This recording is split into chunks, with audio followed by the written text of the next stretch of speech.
Hi, everyone, and welcome. We are so excited to have you join us for our stream of Monster of the Week to support March of Dimes. This is actually kind of a continuation of a 10 Candles stream from October of 2022, where we were also raising funds for March of Dimes.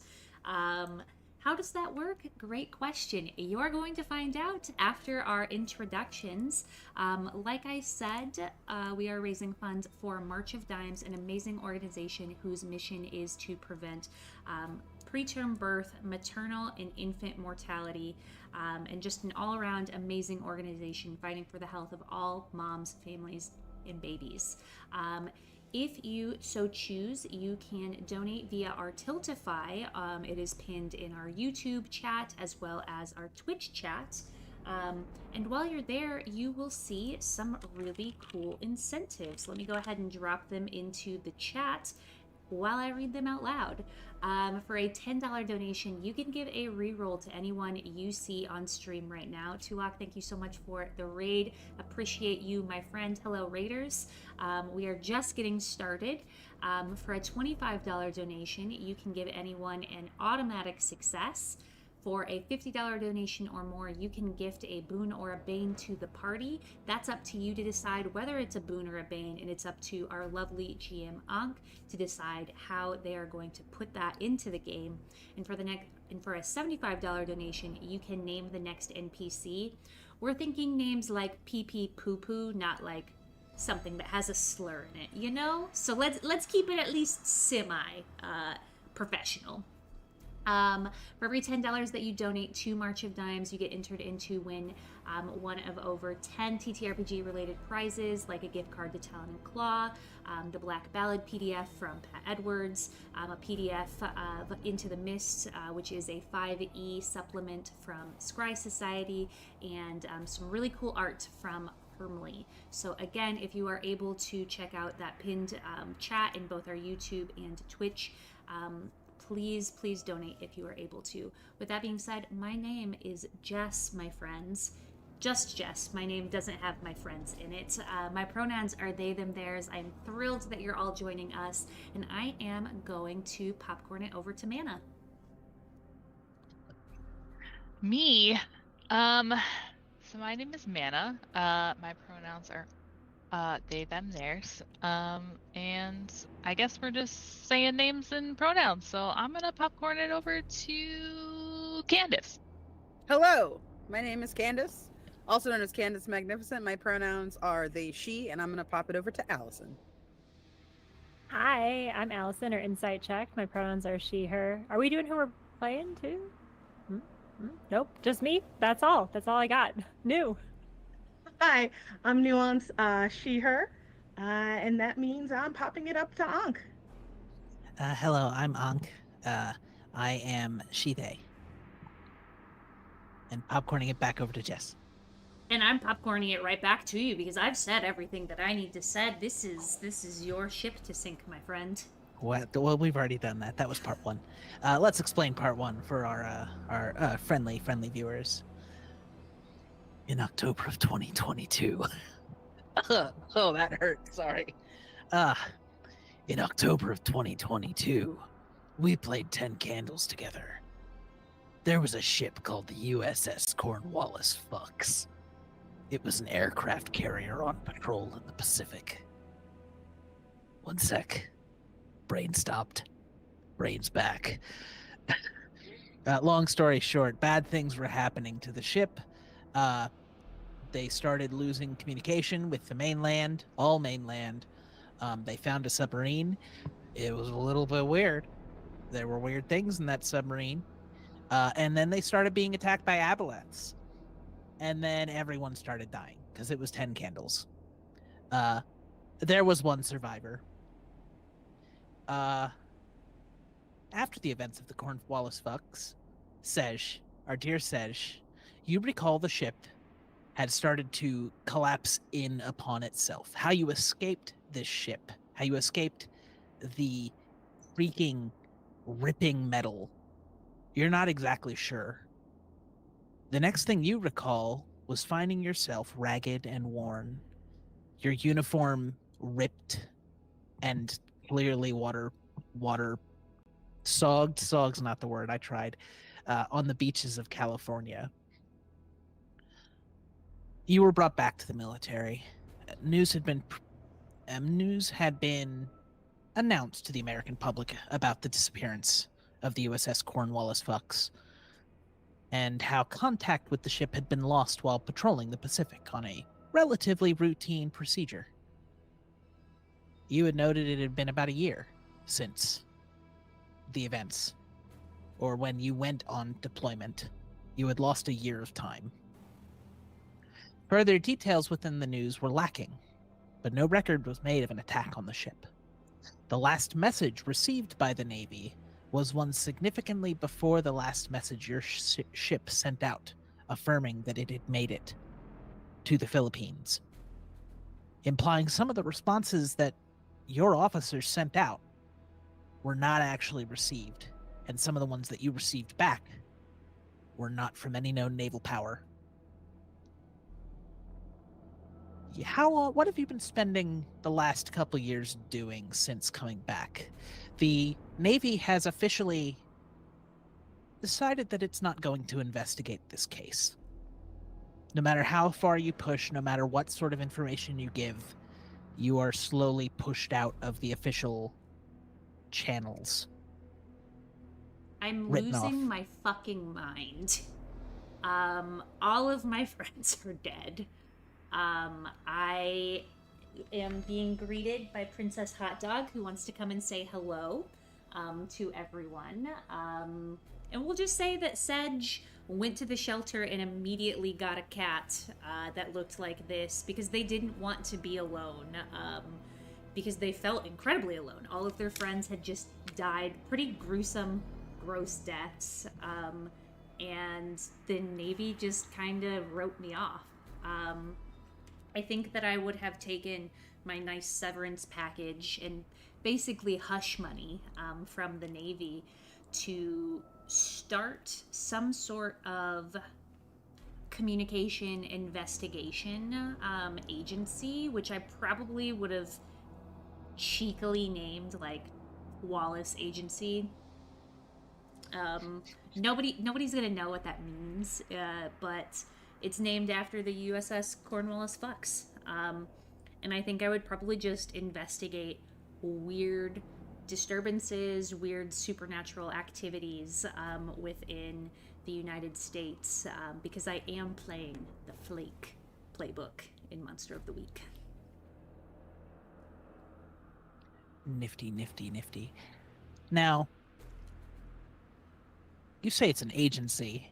That must mean you hired some people to help you out. What sort of outsourcing did you do? Where are you based out of? I don't think that I would have left California.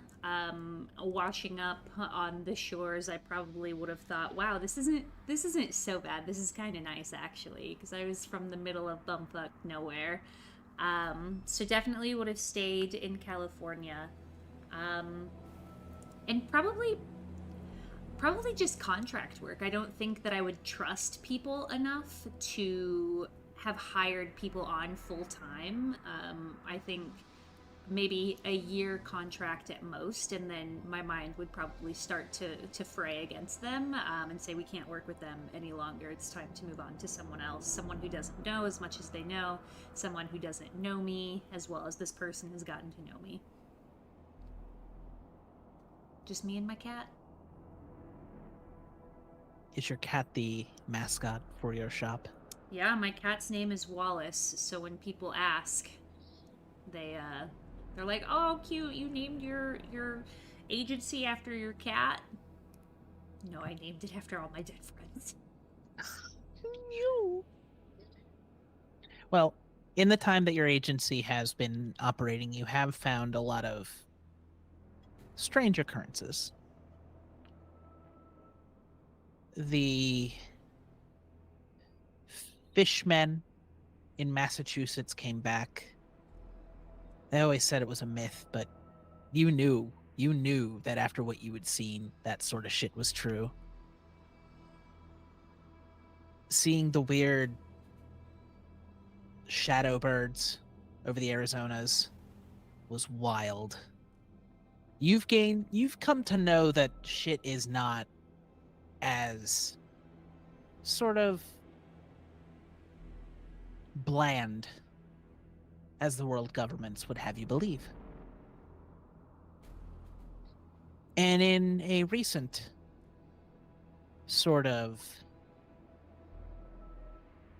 communique you've been holding up with some of your criminal contacts, you've been informed that you might be getting some very pertinent information to something that you may care about very shortly, relating to a certain aircraft carrier. What are you going to do about that?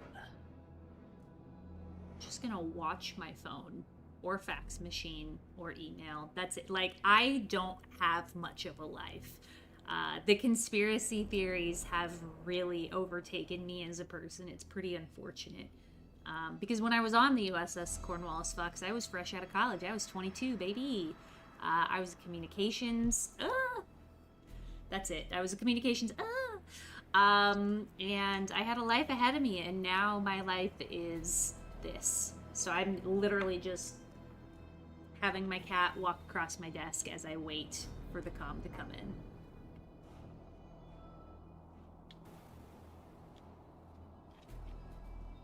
And eventually that call does come in. Allison, you've heard about the Wallace Agency. You've read about some of the weird conspiracy theories regarding Sej. What are you doing with the information you got? I'm gonna try to sell it, of course. Yeah, I have a small criminal ring of "you need it, I'll steal it" kind of an energy, and I think someone tipped me off that Saj would pay good money for this, and candidly, I also am interested in it, so I'd like to have a conversation with Saj and see if they'll pay me money and also work with me. It's gonna be a real business deal.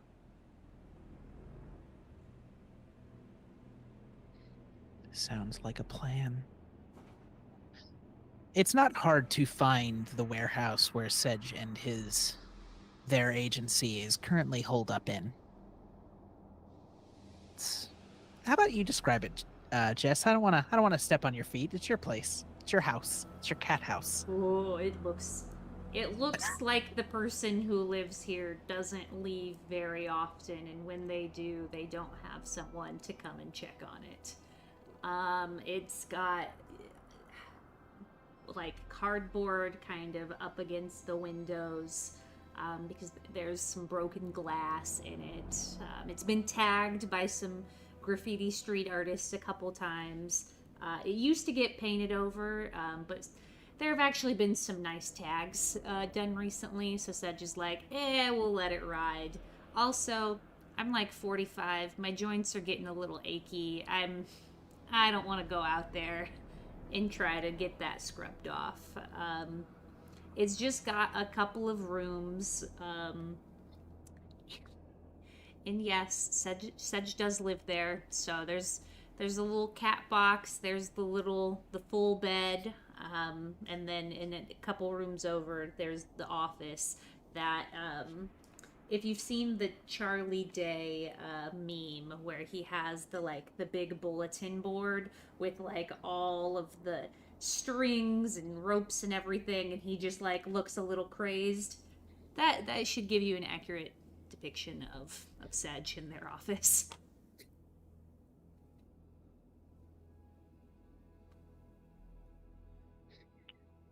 Well, a crook approaches this office. Go ahead, Allison. Take it from here. Yeah, so Zara is she is medium height, medium build, probably like a few tattoos on her arms, very watchful eyes. Like if something moves in the corner, she's gonna clock it. She has a short mohawk that is kind of fluffy, I guess, in the middle, but kind of like close cropped and sides shaved.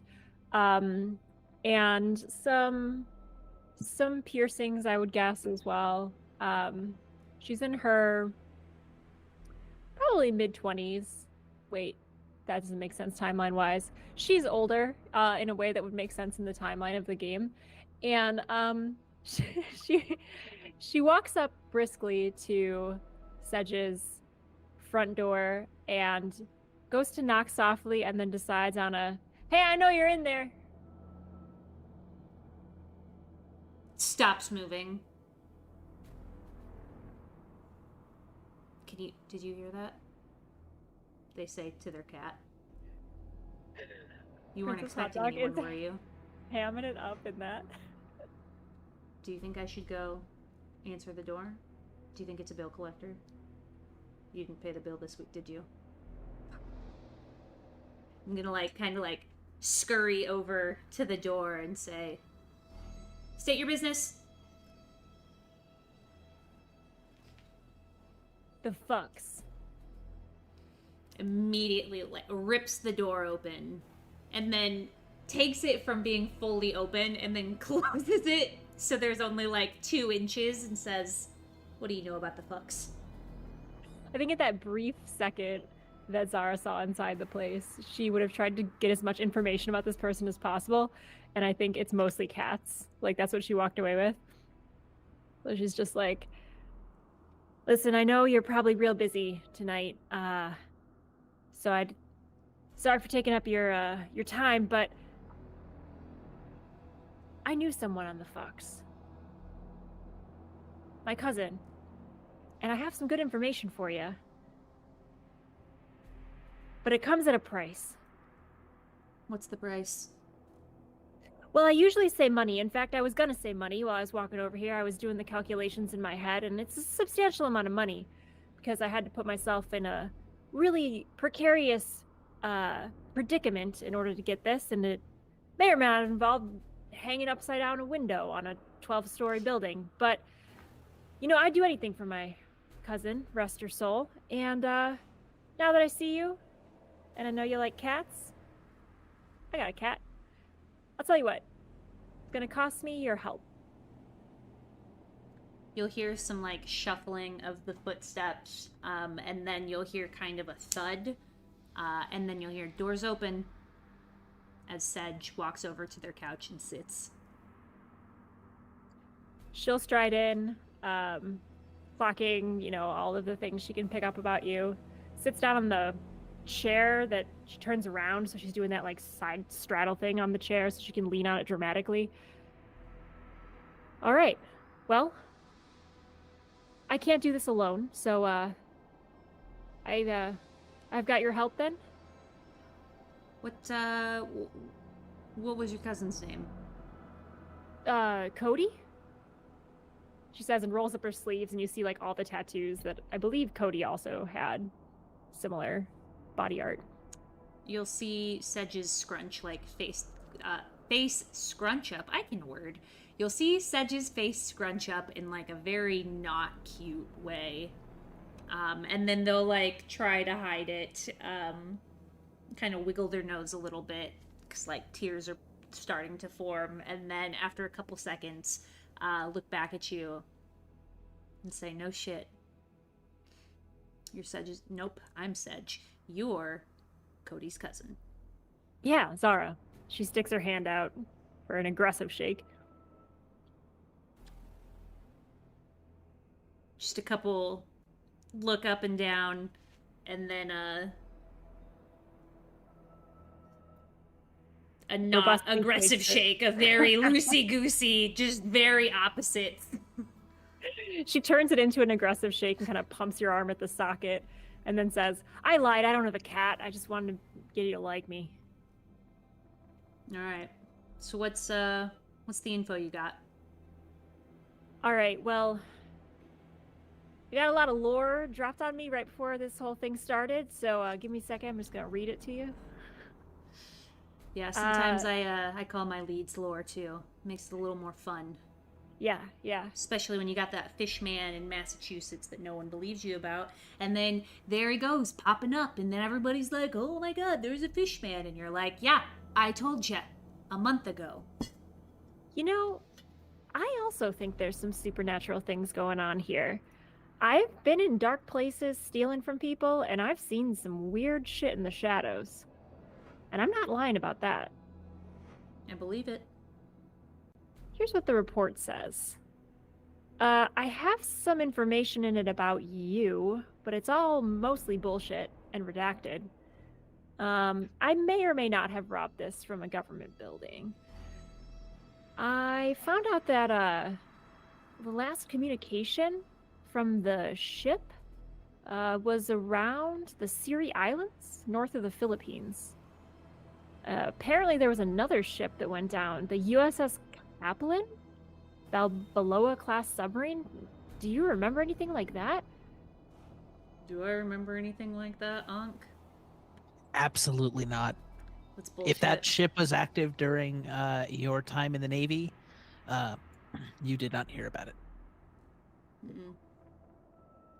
Yeah, apparently it went down real close, and everyone started avoiding the area because they thought that, they're going to lose more ships. So, yeah, they didn't report ID or ID the Kaplan after World War II, nor the Fucks recently.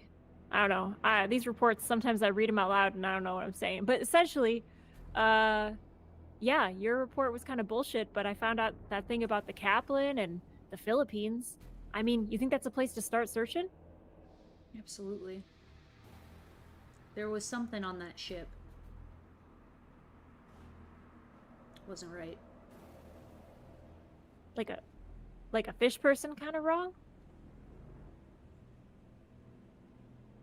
Like, takes the face of your loved one. Kind of wrong. We're gonna need a bigger team. We are. Do you, have any people that you like to work with? Yeah, I mean, I don't know if I know you guys, but like, happy to throw you into the mix.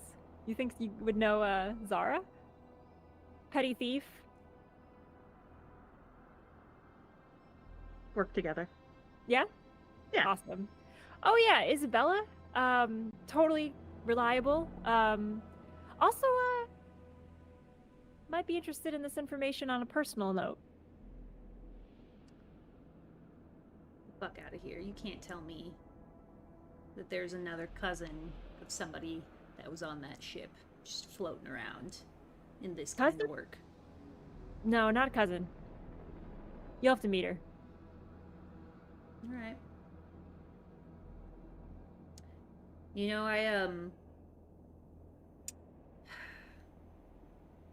I've worked with a Sola in the past. It was real brief. But you know, I think maybe I'll hit him up. She might be able to help. That sounds good. But you know, if we're fighting weird stuff, we might need a little weird on our side. There's this guy Cyrus that I know that kind of just, and I mean, you've seen what it looks out there. It's not great, and he just kind of likes to hang out. It's like he's like tied to the place for some reason. I don't know. I don't get it. But he's a little weird. We can ask him Now about you're Cyrus. Yeah. Great. All right then. And I know I said that I'd give you this information in exchange for your help, but it sounds like I'm bringing a little bit to the table here, what with Isabella and all. So like, maybe you could throw in a little bit of like, let's just say a finder's fee or something along those lines. We'll talk about it. We'll discuss. My face goes flat and I say, "Look around, kid. Do you think I got a finder's fee to pay?" We'll discuss. Yeah. Sure, we will. You got a hotel to stay in, so you don't have to stay in this shitbox? I got a car.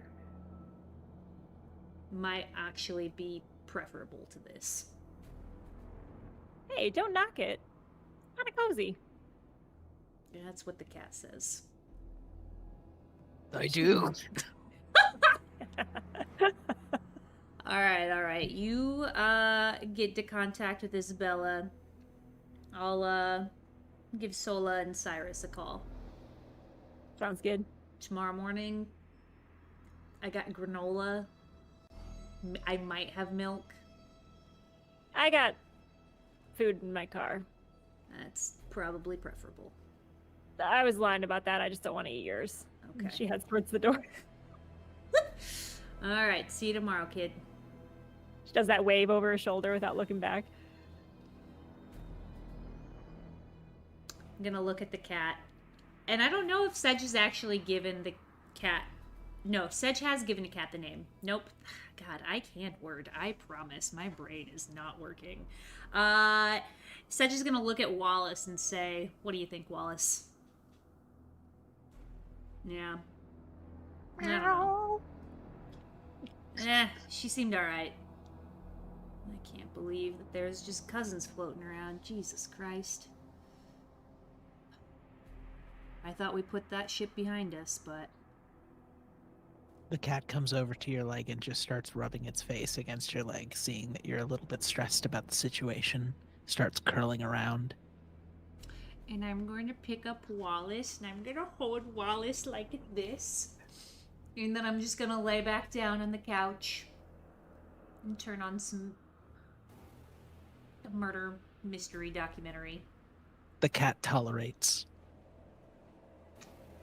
And that's that. That's all I got going on for the night. We'll fast forward to the next day.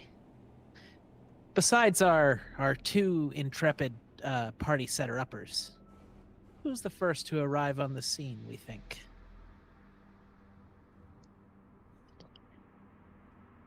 I think that Sola would be punctual, but I see Nuance is about to say something too. So I was actually thinking that Cyrus might be there as someone who's potentially stuck. I think I might. Yeah, I was gonna say. I think Cyrus might already be there. Like Oh, the night shoot. before, as in you just materialize right after Sej had the tender moment with the cat. Yeah, I think that I was maybe listening to part of that conversation, but couldn't quite. I think I sometimes have problems staying completely materialized, if that makes sense, though I have not completely introduced my character yet. Would you But like yes. to? Sure. So I am playing Cyrus. He is the son of the character that I played last time, Monroe. And he had already tragically he was already tragically a ghost in the last game. So some of Monroe's actions were because he was mourning his son. So Cyrus is tied to an object somewhere in Sedge's house, or sort of where Sedge lives. And he appears sometimes, though I don't think he quite has a handle on it, as kind of a young-ish, kind of mid-20s maybe, with, I don't know, ghosty kind of guy. So like just kind of plain clothes, and I don't know that he fully has a full form most of the time, but like, brown hair, glasses, and just you know, a younger looking version of Monroe. And yeah. Says you could swear as you're sitting on this couch, you could see an almost young Monroe out of the corner of your eye. That you again, kid? Yeah, yep. Sorry. What's going on? I You, may have heard part of your conversation. I wasn't attempting to eavesdrop, but I didn't know if, sorry. Hot dog is literally sitting on my notes.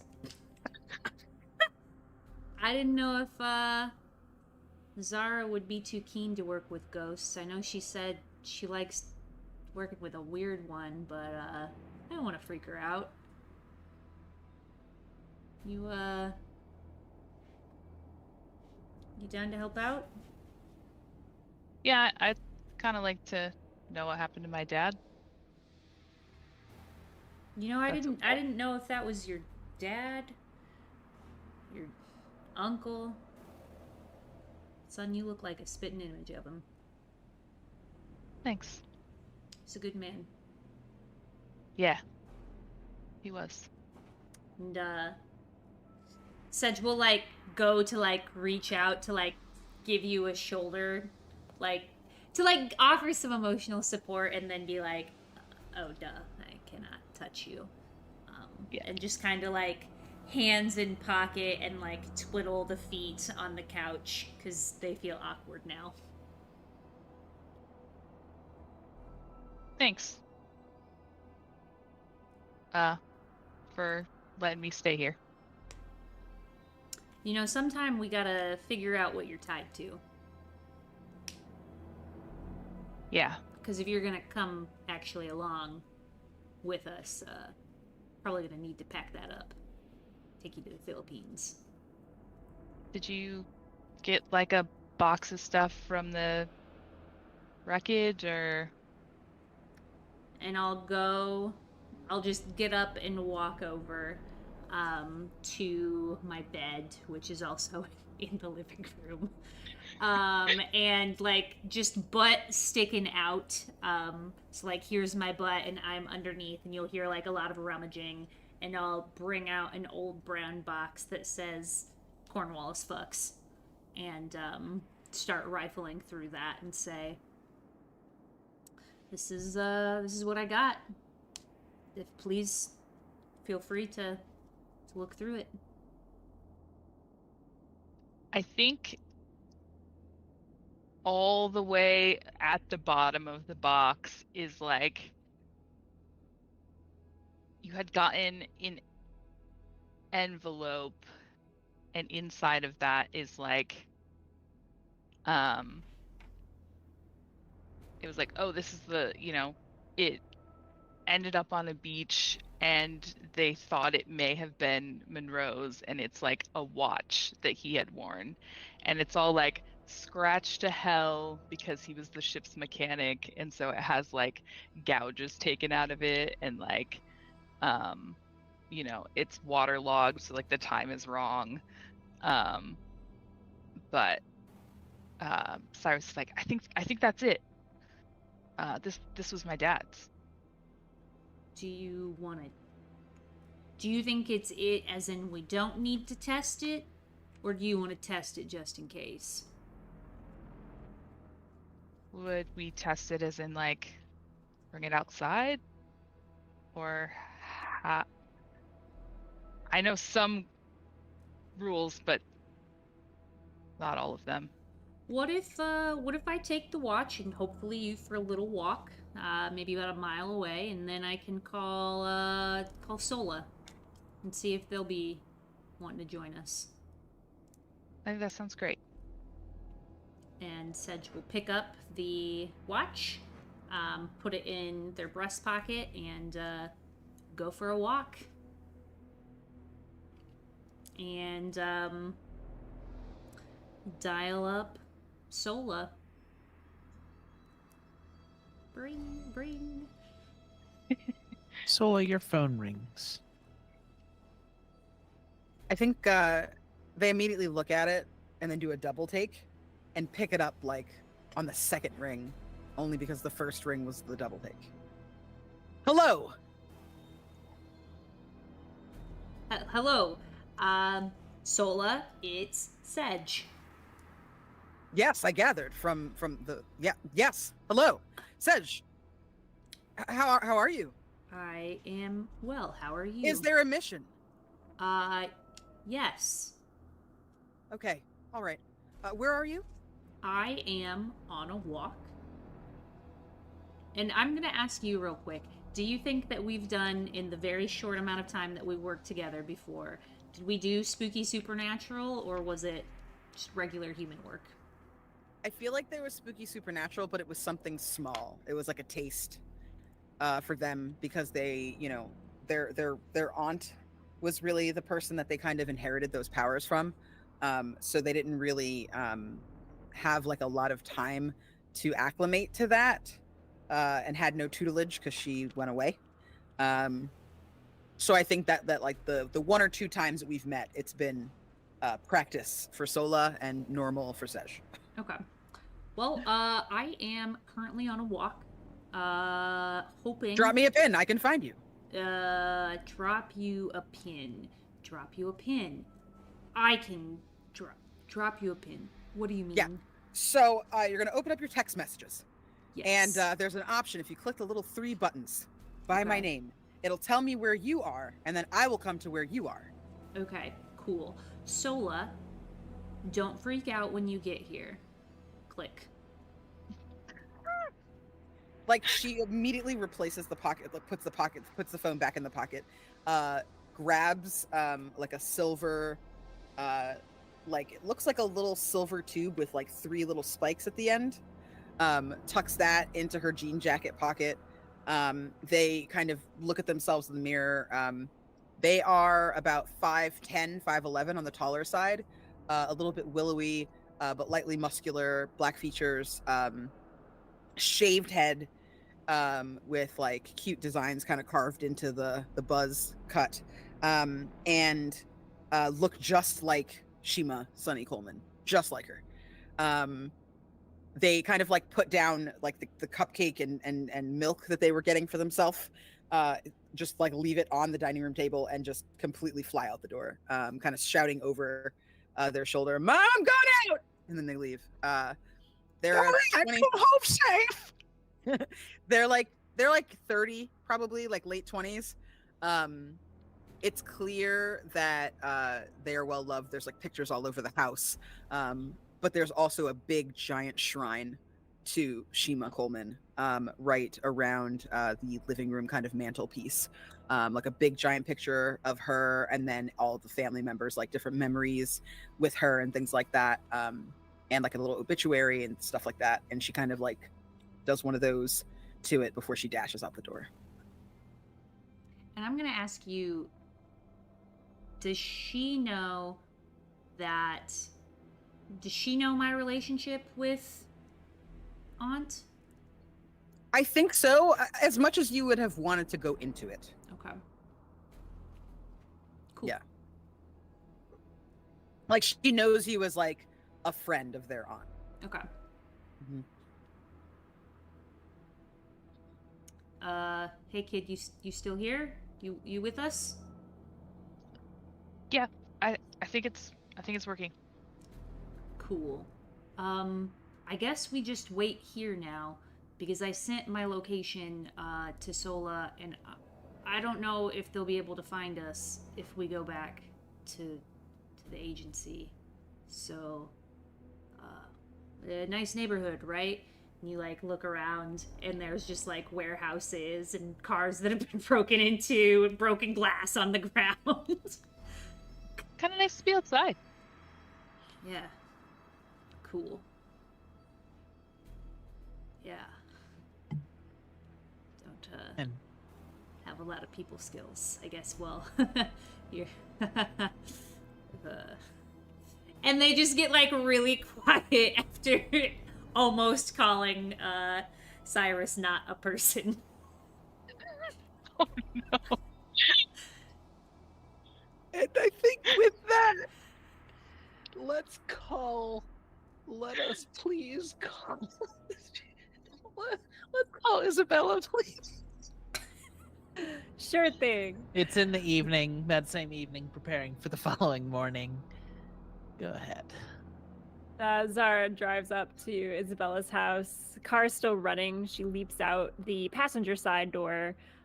Papers and like fast food cups spill out onto the grass, and she quickly shoves them back in the car. Ah, damn it. Just shovels it back in really quick and closes the door. The spring kind of catches and she kicks it and it closes. And then she kind of runs up to Isabella's house and then runs a hand through her mohawk to straighten it out. And there's like one little like hair askew, and she's like licks her hand and tries to slam it back down, and then rings the doorbell. It takes maybe a minute or so, and the door doesn't open. But you do hear a voice, and you hear Bella's voice, and she's just like, Zara, why are you here? Job, big job, important job related to our mission. Find out what happened to the fucks. And then, much like before, much like when you were visiting Sedge's warehouse, you actually hear a bunch of locks being undone really quickly, and the door bursts open. And she's like, "Wait, no, are you serious?" I'm serious. I mean, I got someone who was there. Wait, do I know that? I don't remember. My brain's mush. I know that, right? Okay, great. I got someone who was there. I thought maybe I made that up for a second, but no, it actually happened. And I know this person. I've got good information, but we need someone reliable like you. I'm not reliable. I know. Yeah. I know. All right. Hold on. So Isabella is actually she is definitely older than Zara is. She's late 30s probably. She also has her hair braided back. She's dressed in a weird mishmash of kind of Army Navy surplus stuff. Like she's got the coat behind her just hanging up. You can actually see like a tack vest. She's got big, thick, clunky boots, but they're not cute hot topic boots. They are serious like curb stomping boots. But she is also wearing like a tiny skater dress under it and a pair of rider shorts under that. If you look when she turns around, there is the outline of a gun tucked in a holster in her back, and she's just like, "Give me a second." And she opens up the closet door, then closes it again. "Get in here." Close the door behind you, and then opens up the closet door again, and there is kind of an armory in there. And so she takes out, you see she's got like a rifle and another gun, and she starts putting it in. So what details do you have for me? Who is this? Who's this person that was on the ship? Sedge definitely likes cats and has some cool friends.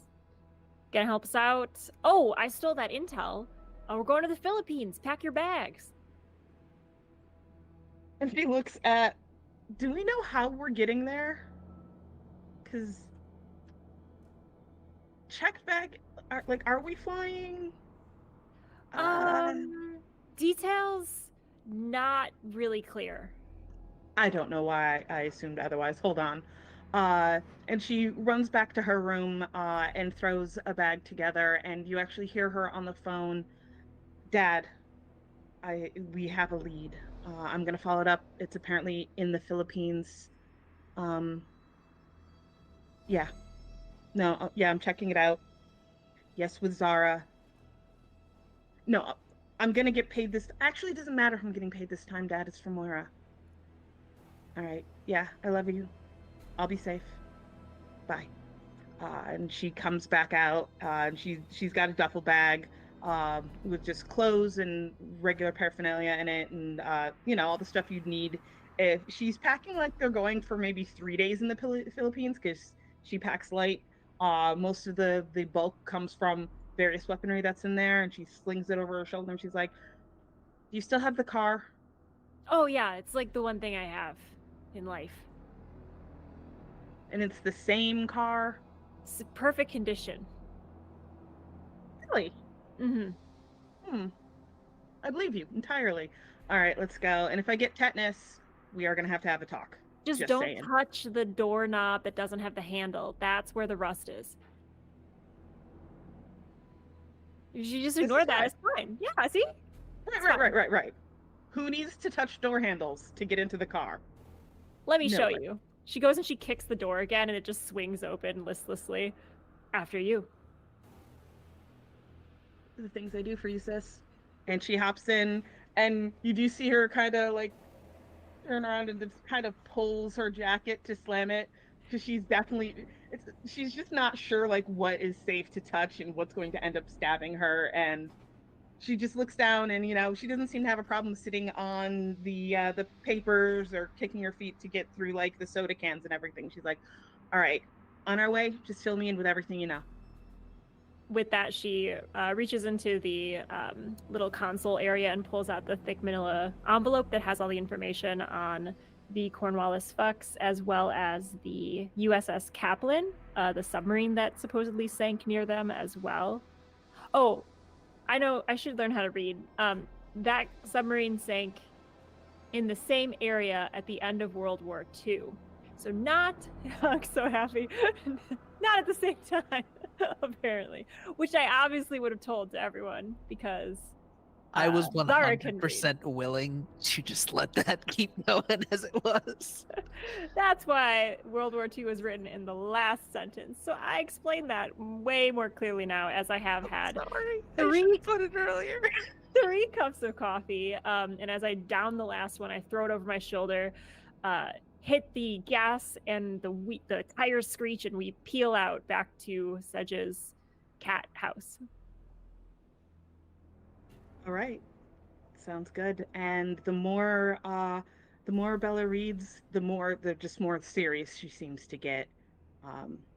This looks like the real thing. Let's do it. Glad to have you with me. And I think the crew's gonna be good. I think I got good vibes. The last time we had good vibes, I got arrested. That was a fun night, though. Yeah, all right. No, you're not wrong. And she'll drive back. I think that y'all might get back there before we get back there, but maybe you'd see us, on the drive, just standing kind of awkwardly on the side of the road. Yeah, I wonder, maybe we can pick up Sola first. I don't know which direction you'd be coming from, but like maybe we could like get the gang all in one car. I don't know. I don't know if that's the energy we're going for. When but... Sola says that they're on their way, like they are on their way. Like I am next to Sedge. Like, isn't it just amazing that the descendants of my long lost friends happen to be in the same nondescript California city that I also happen to live in, and just can easily be grabbed for a mission? Isn't that so cool? Not at all. All of the missions were leaving from base on the West Coast. Why would I live in the East Coast? No. I get a point. Okay. All right. Whew. Hi. How's it? Sola, you're here. Hey. Yes.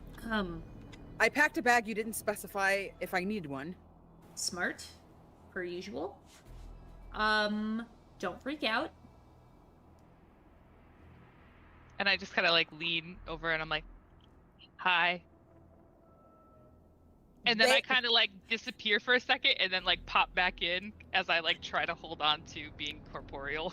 They throw their arm out in this like kind of motion, and the little silver kind of tube like pops up into this like silver trident, and they point it and level it at you. What manner of unholy creature?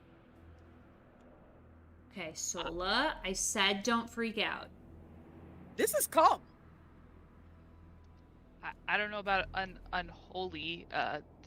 Dead, maybe. What manner of unfinished business have you? Finding out what happened to my dad. And I, like, take a step back. Who's your dad? Monroe? From the fucks?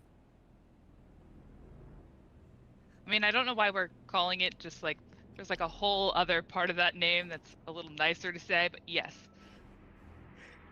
Oh. Well, no wonder. Okay. I too have unfinished business. Sorry. A ghost. That is an upgrade, Sesh. I am impressed. Wow. Okay. Hopefully I will be a ghost. You wouldn't mind if I haunted you, right? I think one haunting per life. We could hang out. Is good. You know, my actions haunt me as well. So maybe we just don't. Yeah. I'll see what I can do. Am I not? Should I not? I could. Do I need to leave? No. Is something bad? It is interesting when I'm just trying to enjoy a bubble bath by myself and you and Wallace pop in to say hello. I didn't mean to. I was looking for. That was a mistake. Yep, it's okay. It's fine. There's nothing wrong with that. You're a curious young fellow. You know, says you don't mind if they just, take a gander. Like, there's nothing wrong with that. That Do was. mind. I turned around. I tried to cover my eyes, but my hands are see-through. And he kind of just goes like this. And then I blinks see the a few problem. times. Yeah, okay. Well, anyway, should we go back? It's not just a team of 3. Tires squealing. We pull up. Like I said, it's not just a team of 3. It's a team of 5. Who is this individual coming that has no respect for the traffic laws of this town? Anyone who drives on this road. This does one not. specifically. I mean, what? This is Zara.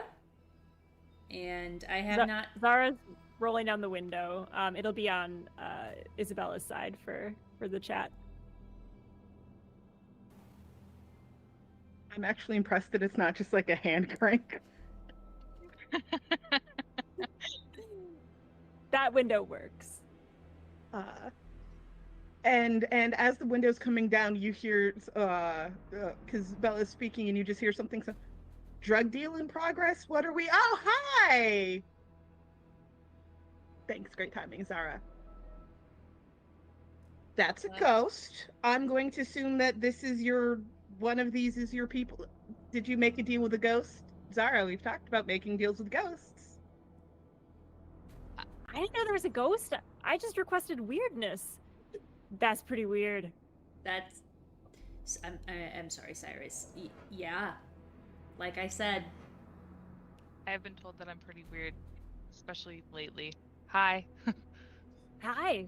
It's a compliment, she yells over the shoulder of Isabella. So, we could do this here or on my front porch. I don't know. I mean, it would... There's not a lot of good meeting places. I mean, I have a small table. We can... What if we just go and meet at the table instead of the middle of the road in the middle of the night? Yeah, it So- did really look like this was a drug deal, and I was gonna ask Zara what the shit, but okay. Sola points their trident, like, in the direction of the table and just starts to walk there. Like, just starts to, like... I think it's the right way, right? This is it? This is where we're going? Yeah, I mean, we're still about a mile away. It's fine. Onward. Well, if you want to walk, I was gonna ask, actually, if you could give me a lift back. we went on a walk to see if Monroe was Wait, tied to Monroe? this watch. Hmm? Well, Monroe was Oh, my dad. whoop. Yeah, You look just like him, son. I'm sorry. I might do that a couple times. that's okay. I take it as a compliment. But yeah, we were trying to see if I could come with you guys. Then he kind of just smiles. So we have ghosts being taken out for walkies, and that's a trident. Like, we're all noticing that that is a trident, right? Standard weapon, especially for someone who specializes in missions of sorts. Where'd you steal it from? It looks so cool. I want to get one. Steal? Yeah, What kind of people do you have me consorting with, Sej? that's where I get all Steal? my cool stuff. Okay, all right.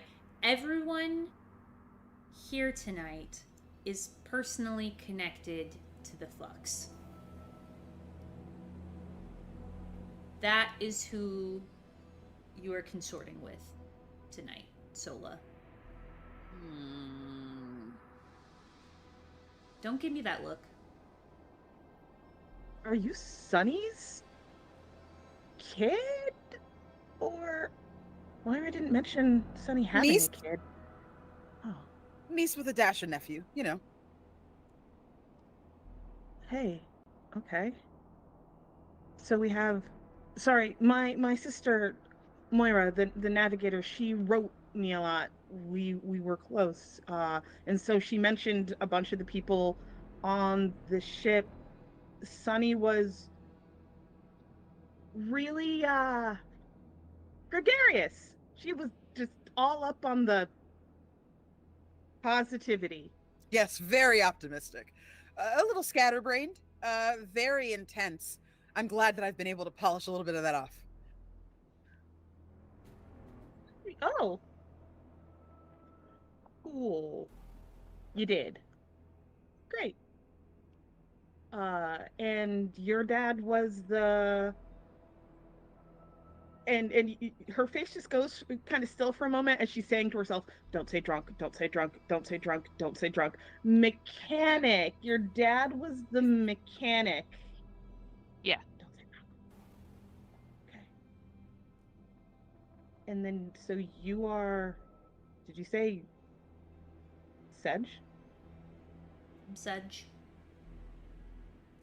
I just have a real quick question, just a really cool question. How the fuck did you survive? I wish I could tell you. I have asked myself that multiple times a week, every week, for the last 2 decades. You know of anybody else? Just me.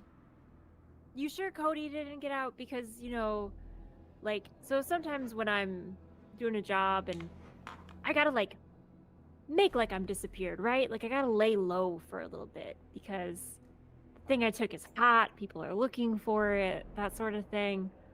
Maybe she just is hiding, you know? I don't remember Cody being the type of person to not talk to her friends or her family. I mean, I feel know like- Shima must be gone because I have my powers, and if Shima is gone, I know that she and Cody were pretty close. The kitchen and all the time they spent. We have letters about Cody. No. Cody never wrote to me. She wasn't much of a writer. But man, when we hung out, she was a pretty good cook. She always used to dare me to eat weird stuff. But that's really cool that Shima, was your aunt. Like, I feel like you and I should, like, know each other. It feels right in a way.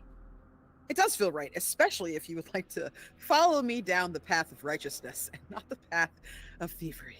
Speaking of paths, I'm Do we gonna wanna- roll up this window real quick.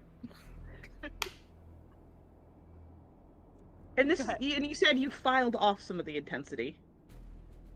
Yeah, Right.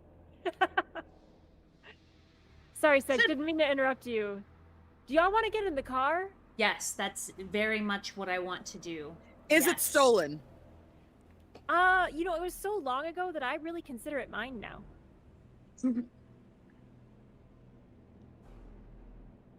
They Cyrus put their tries to put they his put hand their over his hood up. mouth, but it's just see-through. they put their hood up and like close the little like string so it goes, and then get in the car like. Are you anonymous now? Is that what that's happening? I just can't, you know. I'm not. I can't be seen in a stolen car. I'm supposed to have a divine sense of right and wrong, and right now, the right thing is not wasting my energy on a 1.5 mile walk back to the house, and the wrong thing is being inside of a stolen car. So, yeah. Sola, it sounds like you got it all figured out. No one's gonna judge you for it. Just lean back and enjoy the ride. Sedge, you need help getting in the car, old timer? I'm 45. I'm not your grandpa. Big step, big step. What kind of car is this? What the fuck? Possibly older than you. What? No, I'm so serious. What car is this? A pickup truck? Yeah, maybe if it's a pickup truck, but if it's a fucking on the ground car, how dare you, Allison? Yeah. Wow. It's an on the ground car for sure. Woo. It was an on the ground car, and now it has big monster truck wheels on it. And I'm just Fair. going to open the door, get in, close the door. I have not been able to breathe for the last 3 minutes. Tires squealing, we head off back to Sedge's place, and I would love if someone could propose what music we listen to, given Zara's proclivities. Anyone got some good vibes? What? Sola Steppenwolf. stays quiet. They like take out like an Evanescence CD and just like put it back for their stuff. Did you say Steppenwolf? Yeah. What's Steppenwolf? I cannot remember what the song Steppenwolf. Okay, their big song is the Born to Be Wild. There we go. Oh, sure. Let's do it. Cool. And you'll just Just hear making notes, Sedge Christopher. in the background. But they just look so mad while they're doing it, while they're bopping their head around, not talking to anyone, tapping their foot. I love it. Also, thank you everyone who so far has donated to the cause. This seemed like a good narrative break.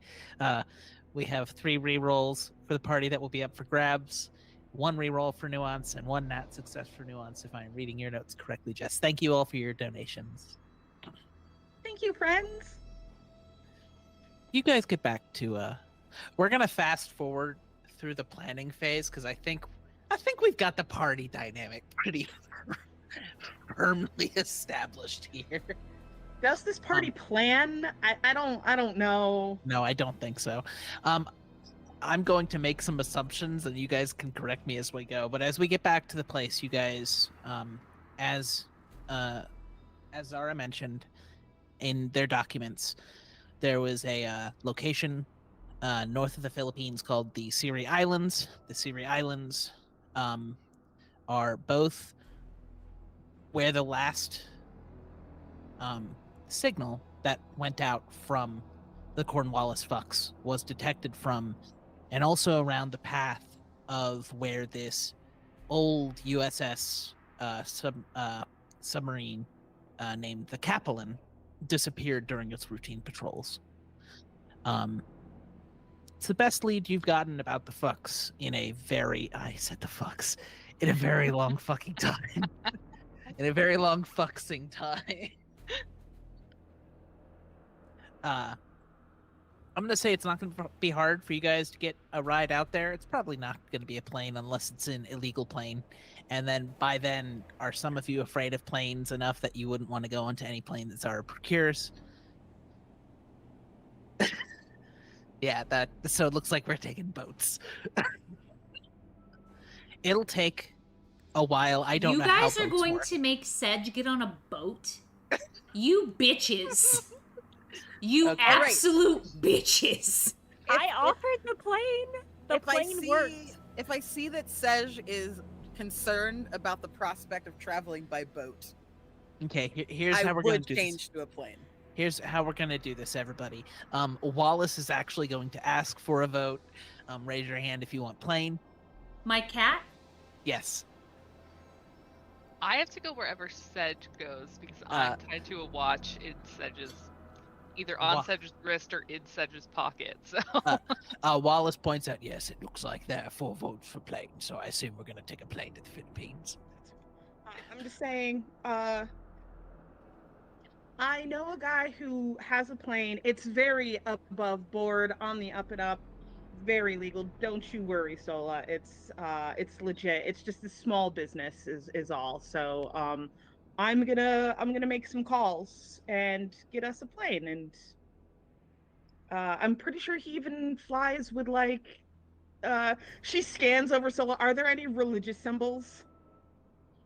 Nothing that's like overtly religious, but they do have like little touches from different cultures just like around their person. So they have like a Hamsa tattoo, they have like a little Star of David like patch on their bag. They have like some words like written in like Sanskrit, kind of like around their ankle. Like they have like little bits of protection and things like that around them. It's got a coexist bumper sticker on its wing. Oh, I love that. I thought you would. Yeah. I mean, you probably won't see it because it's like in the shadow of the wing. Well, but I mean, it's I there. plan to check the plane. Huh? That's a fact. Do we have that much time? I don't know if we've got that kind of time. I mean, for a quick hairy eyeball, I think so, personally. Do you drink? Water? I'm just asking. Oh god, this is gonna be so. Okay, I'm gonna make a call, and I just kind of look at literally everybody else, and you need to do a thing about how this is gonna work.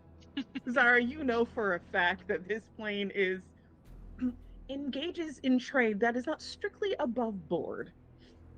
So, you know, just you guys handle that. I'm gonna make a call.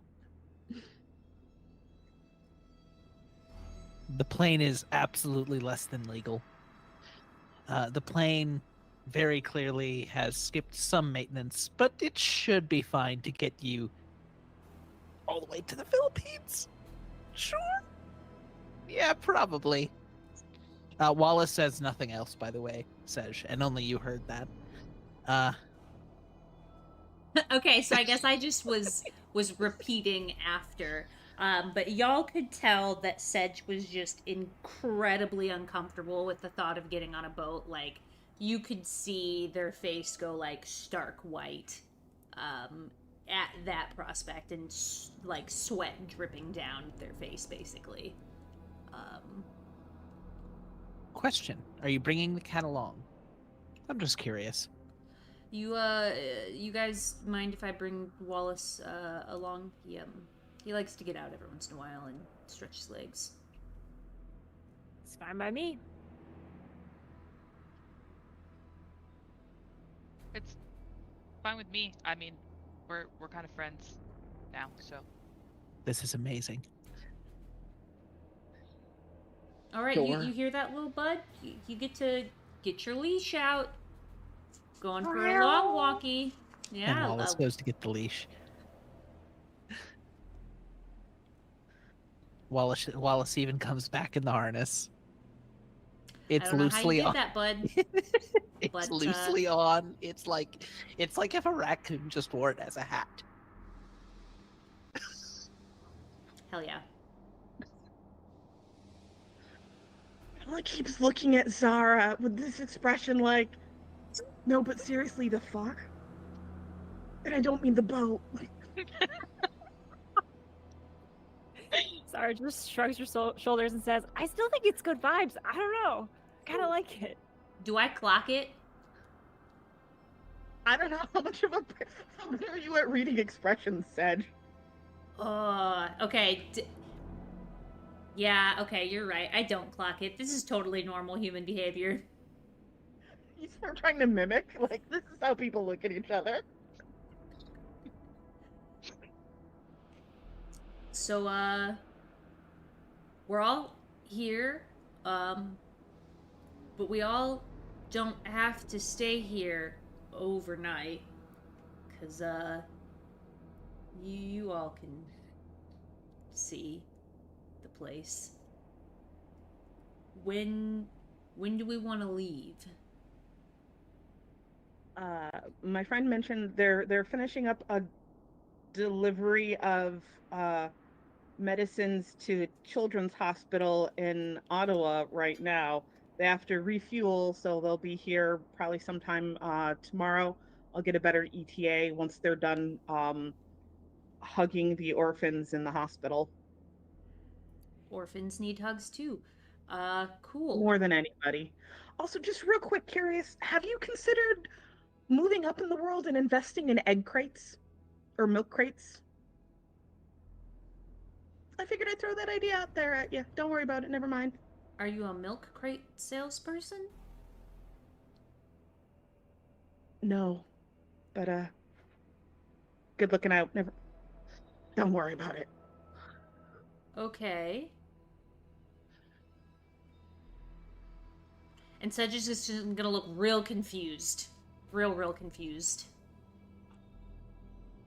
Don't worry about it, Grandpa Ma. Here, put up your feet on this here box. Relax. Get Been a the long fuck out of day. my house. I'll see you tomorrow. I got a car. She does the hand wave again and walks out.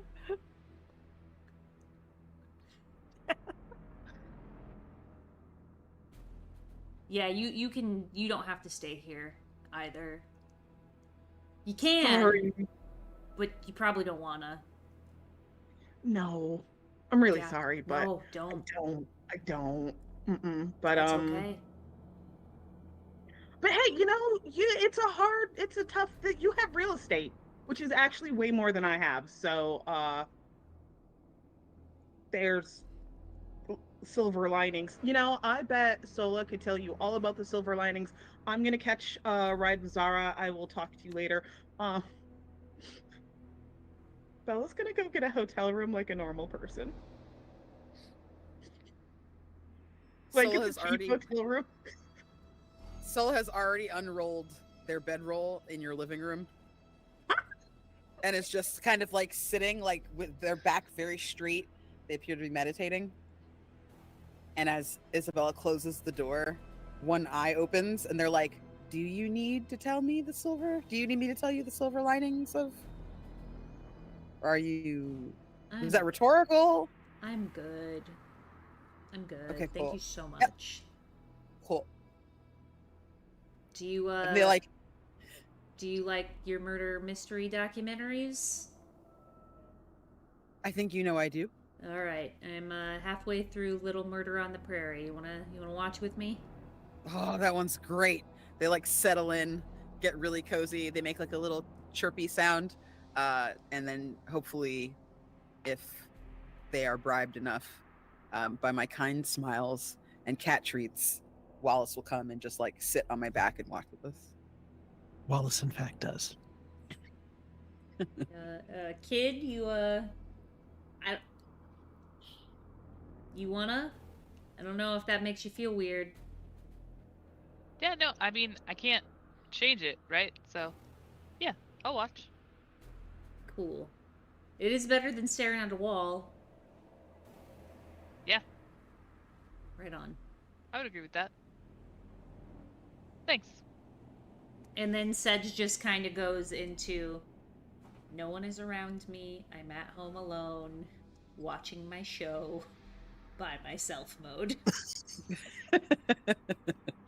And then at the end of your couch, like, legs curled up, just like watching the show, is Cyrus. This I is love the very cute- good. The cute ghost. So cute. I think we'll fast forward just a little bit before we go to break. The plane arrives from its children delivery without incident. Is it delivering children? No, I fucked it up. I meant deliberated children. Delivering 2 children. I'm so sorry. If there is a hint of children having been delivered on this plane, Sola is gonna like just bust out some sage and be like, "Nope, not today." There is not. Just That smite was the just- entire plane. That was just the striking of mental dyslexia. I'm so sorry. It's okay. Just forgot a word. That's why all commas are also important. Oh my god. Anyways, you guys are able to get on the plane. You guys are able to set everything up. You have a pilot. We will name the pilot Juan. Pilot's name is Juan. He's all right to take you all the way over to the Philippines. It takes a couple days. I think that's not how flights work. We'll say like a day to get over to the Philippines. You restock on the islands, and then you start heading towards the Siri Islands. You note from the airport and where you land that no one is willing to give you directions. No one is willing to take you or act as guide. There are superstitions around that area, similar to what a lot of Americans would know regarding the Bermuda Triangle. Things go there, things do not come back. I assume you power through and continue your flight. It isn't long heading north towards the Sierra Islands where you notice that, similar, Sedge, to what you guys noticed on the Cornwallis Fox, the navigation modules just begin to spin and tell you nothing. But this time you find something. There's an island, pockmarked with what look to be shell explosions on the beachfront, and a beached submarine with the rear blown out.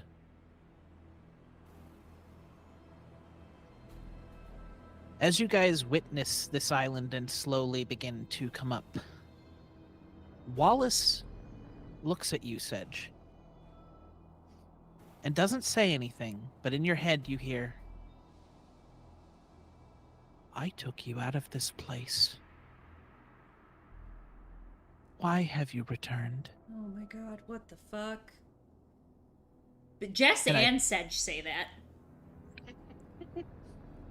You had ample amounts of time to tell me. What the fuck, Wallace? And Wallace does not respond. Wallace just starts acting like a cat again. Wallace, why do you talk to me sometimes and sometimes you just fucking cat? What the fuck? It was a different voice this time, by the way. I should be clear. There is narrative element cat and then this voice cat. This is not narrative element Wallace. Everyone just sees Sedge, like, on the edge of their seat, just, like, hands in face, knees touching elbows. Just like, Wallace, what the fuck? What do you mean okay? you took me out of that place? I'm fine. Everything's fine. Wallace is fine. I'm fine. I mean, it's okay to not be fine. It's This is not a fine. This really is not traumatic fine. thing. I am not okay.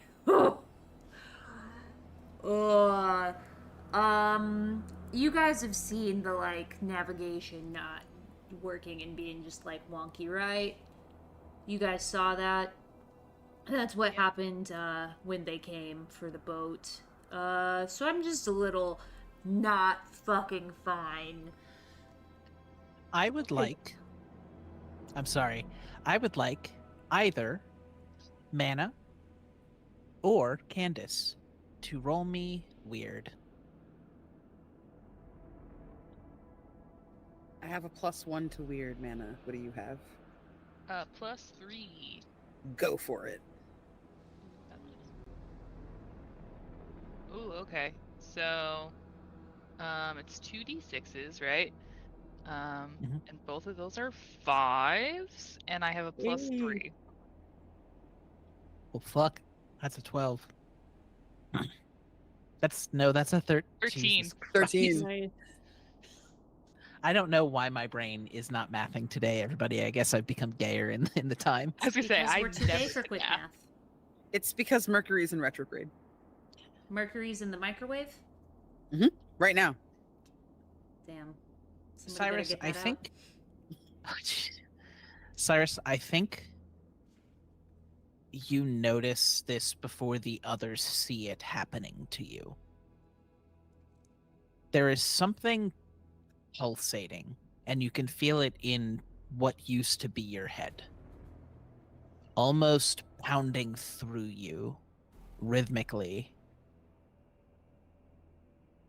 And as you're kind of like getting a gather on this, getting a feel for it, the rest of you slowly notice that something is causing baby Monroe to just sort of vibrate slightly. Like every once in a while, it's kind of like if you've ever seen like the projections of what a heartbeat looks like, all of the ectoplasm that is making up Monroe just kind of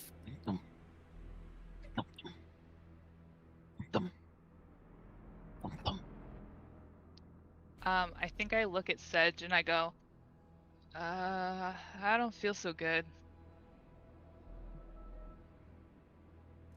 You're not like Mr. Starking, I don't feel so good me, right? This isn't like a Peter Parker situation. I'm not sure what that means. I will explicitly say it is not like that because you rolled a 12. Great. We watched the Avengers together, I thought. Okay, that's fine. Oh, That's oh fine. yeah. I don't think so. I think, though, as I say, I don't think so. I do start to like, as it, does the heartbeat. I will, because I have a hard time holding on to my form, flash out for a second and then come back in, and then flash out as it like pulsates. I'm gonna grab onto the watch as if I was going to like reach onto your arm, and I say, "You fucking stay with me, kid." When you flash out, you are not in the plane. For that brief second, the first time you flash out, you are over a sunless, starless plain in which all there is this island and an inky black sea. Nothing on it, save the corpse of a rotten, rusted submarine. And something bright, impossibly bright, coming from the middle of the island. And then you pulse back in. I think I like stutter for half a second and I like try to hold on to something, and like the first time I do it, my hand goes like through the seat, and the second time I like hold on to the seat. I saw something.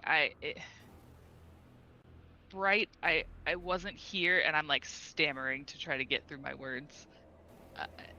It was bright and in the middle of the island, in the rotten the ship. I'm sorry, my head hurts, and I sit down. It's okay. Hey, calm down. Can you smoke? What? I don't think we should smoke on a plane. Here, she reaches into her pocket and lights a joint and hands it. One Cyrus. from the pilot's seat says, "Please don't. Please do not." It's fine. It'll help him. No. Specifically the gas tank. There's a little bit of a gas leak. Fine. That there are fumes in here. It's I fine. wasn't gonna tell anybody, but please don't blow us up. Sorry. Here, take a quick hit. It That just kind explains of the like headache. goes through him. All right. So Bella quickly takes the joint, inhales, puts it out, hands it back to Zara, and then leans in and just blows the smoke into Cyrus.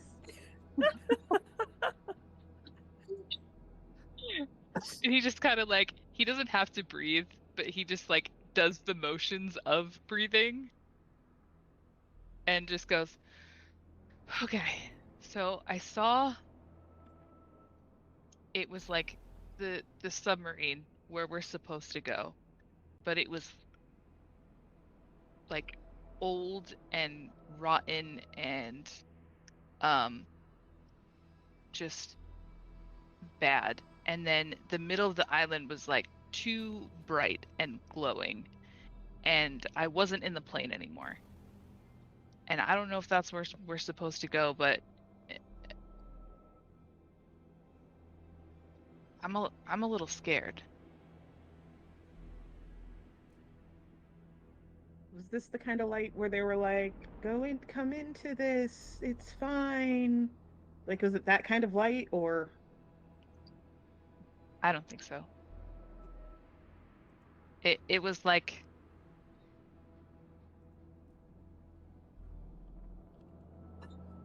not like a bright in the distance, I need to walk there kind of, not what you hear about when you think about dying kind of light. Okay.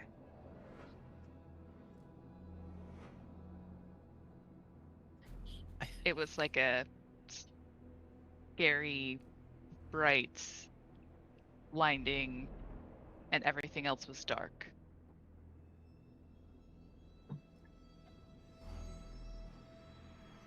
I wish I could tell you to hold your breath or not hold your breath. I don't know, that this is okay, that everything's gonna be fine, but this is it, kids. I'm ready for whatever it has to throw at us. Get this like look of justice on their face. And then probably like a bug flies into it and they're just like and says Zara, before Zara picks up the bug really quick and pops it in her mouth. Casual. Yeah. and says before we head to break, that inky blackness that was described, you've seen it before. No. Yeah. Okay. So we're heading to break for me to go and feel bad now? We're heading to Off break so screen? we can have 5 to 10 minutes of feeling bad. Yeah. Cool. Friends, check out the Tiltify link. Don't feel bad. You're not in a stressful situation, hopefully. Do a shrimp check, put your shoulders back, drink some water, do a bio break, take care of yourself, because that's what we're going to be doing for the next 5 to 10. And yeah, see y'all soon. Bye.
Hello, everyone, and welcome back. Thank you so much for joining us with our Monster of the Week charity stream for March of Dimes. We are having, up until like 10 minutes before the break, I would say we were having a great time. And now I don't know how much of a great time we're having. But we are on a plane, and like I said, we are raising funds for March of Dimes. That is an amazing organization. Whose mission is to end the premature birth and preventable maternal risks and death, as well as ending preventable infant mortality. So if you are able to, please go to the chat that is pinned on both YouTube and Twitch and give what you can. While you're there, you will see that we have some really cool incentives for you to help actually shape our game. For $10, you can give a reroll to any player. For $25, you can give an auto success to any player. For $50 or more in a donation, you can give a boon or a bane to the party. It's up to you to decide if it's a boon or a bane. It's up to Ankh to decide how she's going to put it into the game.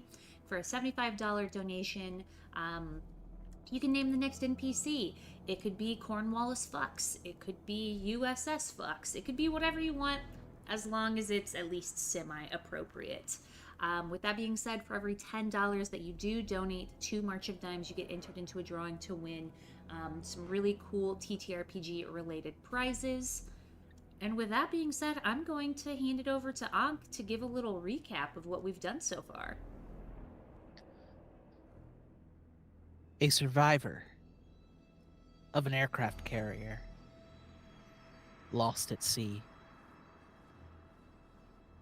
The descendants and relatives of the deceased.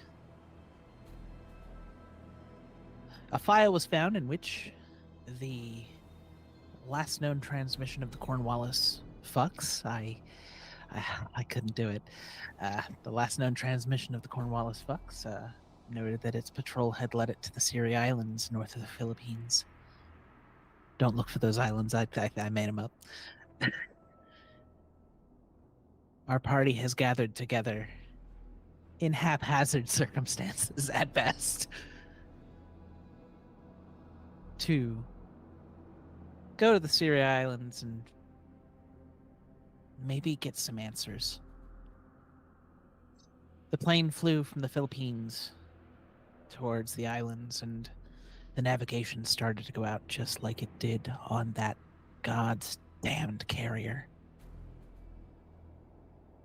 Our ghost flashed out and saw the dark sea and the dark sky that had so plagued this ship, that scars Sedge's memories of beasts that came from the deep and destroyed everything that Sedge knew. A bright light from the center of this island, and a Beloa class submarine beached. Our plane lands onto the shores of this beach, this beachhead. And as soon as you get off the plane, as soon as you land, Juan says, "I think you guys need to see this." Out of the front of the panels, this large submarine made of black iron, wood from the top rotted through, metal starting to rust primarily from the rear. Corpses. So many corpses. Many of them just skeletons in uniforms now, but you think the beach is covered in the bones and remnants of other people. Differing uniforms, differing colors, differing time zones. And you could swear that some of these pieces from the beach, you could swear that there are scratch marks from the rocks coming from the deep water. The submarine on the beach is about half extended upwards. Not upwards. It is about half out of the water. It has dragged itself pretty significantly into the beach. the back part of the submarine, which is normally where the engines are, the propellers and engines are, appear to have been completely blown off the sub. There is no indication of where those pieces may have gone. The sub lists at about a 45-degree angle outside of the sand. But other than that, everything is eerily quiet. What do you do? Bells is gonna get out of the plane and is gonna start going over and looking at the bodies. She's gonna be skipping any of the ones who are not in modern Navy uniforms. And when she finds them, she's gonna start looking at dog tags. I'm going to ask you to go ahead and roll me an investigate a mystery roll, please. That is, for people who are not familiar with Monster of the Week, there are a number of different move actions you can take. Investigate a mystery is rolling 2d6, adding your sharp, or if you have an ability that changes that, and then you will ask a certain number of questions depending on the success you get. The list is on the Handy Hunters agenda that I sent you. Yep. Question, and this is kind of totally understand if it's no because it's kind of wiggly, but I have the move I know my prey, and I get a +1 ongoing when knowingly investigating, pursuing, or fighting the breed of monster that caused my loss. That will count on this. Yes. If it didn't count on this, that would be ridiculous, and that would be me being mean. Okay, so then that cancels out my -1 to sharp. Look, I'm cool, okay? I don't need to be bright. I got a 9. All right. That allows you to ask one of the questions under Investigate a Mystery. A reminder, you specifically currently have an automatic success. The party has a number of rerolls, and you have a reroll as well. Okay. Thank you for all of our donors. Thank you. I'm gonna go, what is being concealed here? What aren't we noticing? Very good question. You're rummaging through the dog tags. You're rummaging through the various individuals here. There are a lot of bodies, and you can tell that a number of these are not from just the Cornwallis fucks or this submarine. They're uniforms that do not belong to any American military that you've known. But at a certain point, after collecting the dog tags, something bothers you from the sub. You can hear movement from inside of it.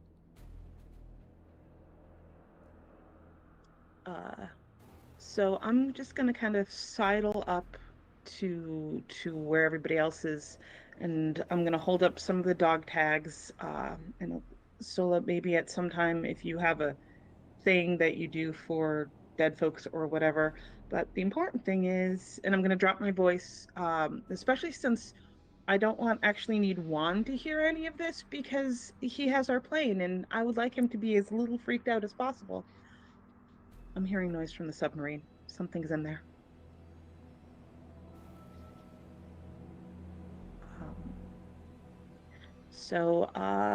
And she reaches into her duffel bag and pulls out several guns, all of which are very licensed and have all of their serial numbers on them. Don't even worry about it. And starts like talking them into various places. She's like, I think we know where we should go next. Loud pounding can be heard from the submarine, almost as if something is being hit heavily before the metal begins to rend. Yeah, that was what I was hearing, but it was quieter before, but now it's a lot louder, and that's fine and not at all terrifying. Sola immediately extends her weapon and like looks around and tries to kind of listen to see if they can figure out, like, is it coming fast? Is it coming at us? Is it just like roaming around? Like, what are the details? Roll me a read a bad situation, please. Yeah.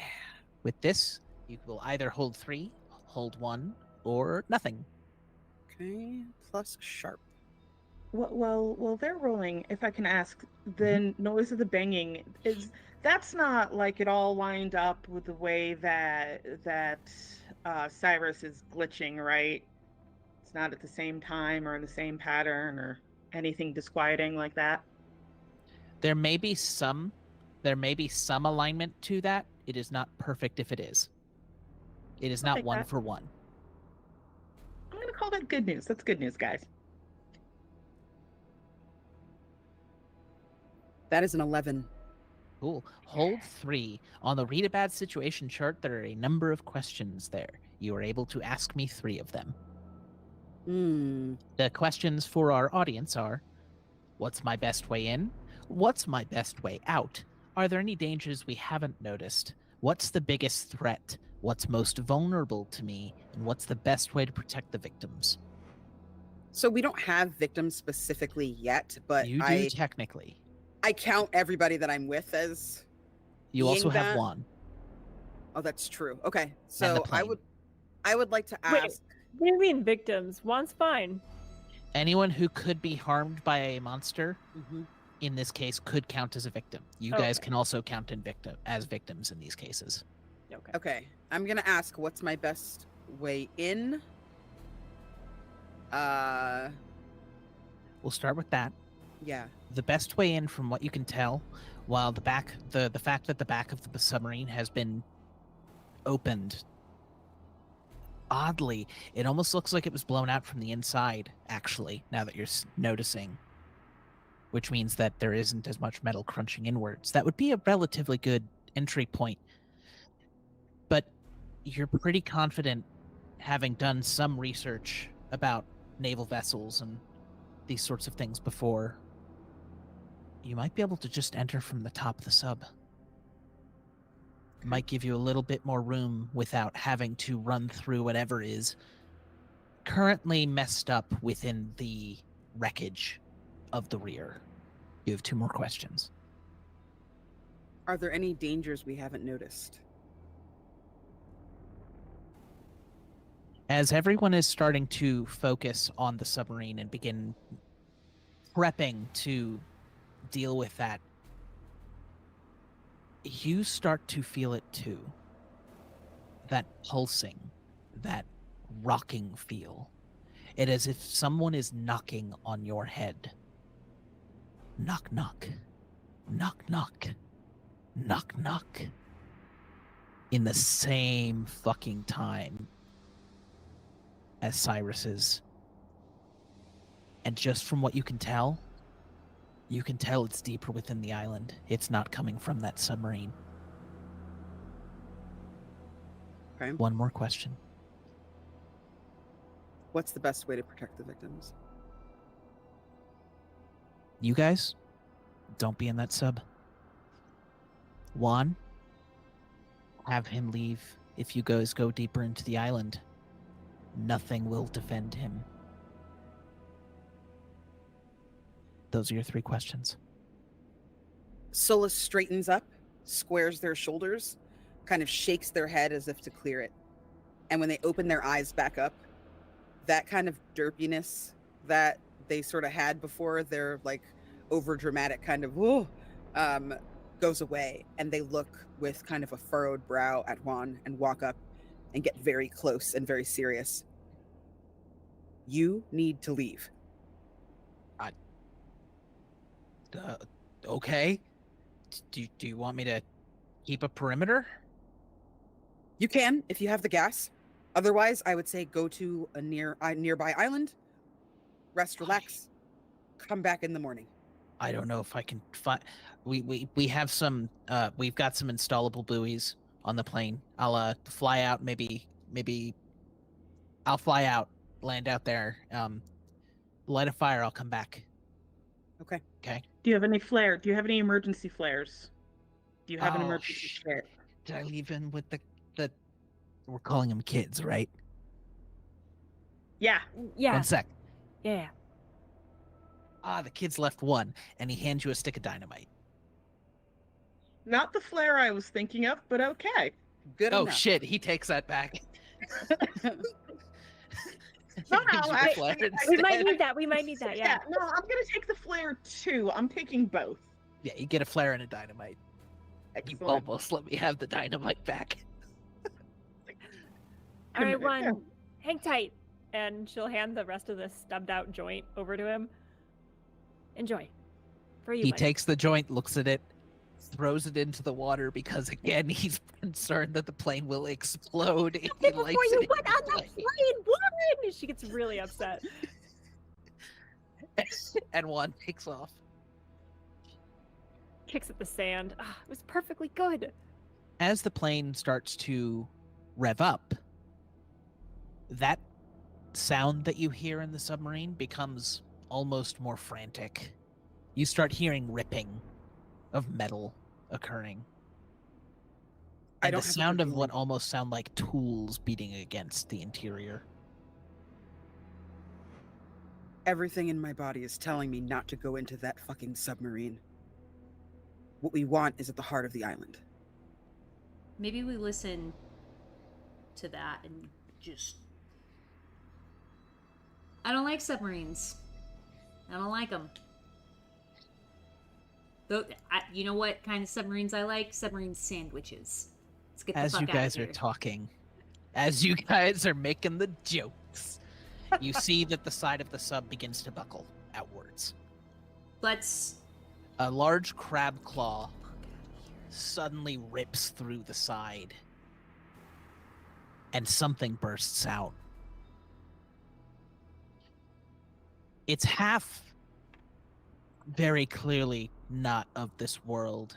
The claw is very similar to that of a very large crab, but two of you are much more disturbed by what you see. Its other hand is human, carrying a wrench of some sort, wearing the fatigues of the Cornwallis fucks, a face half transformed with carapace and barnacles. You're confident that's Monroe, or it was.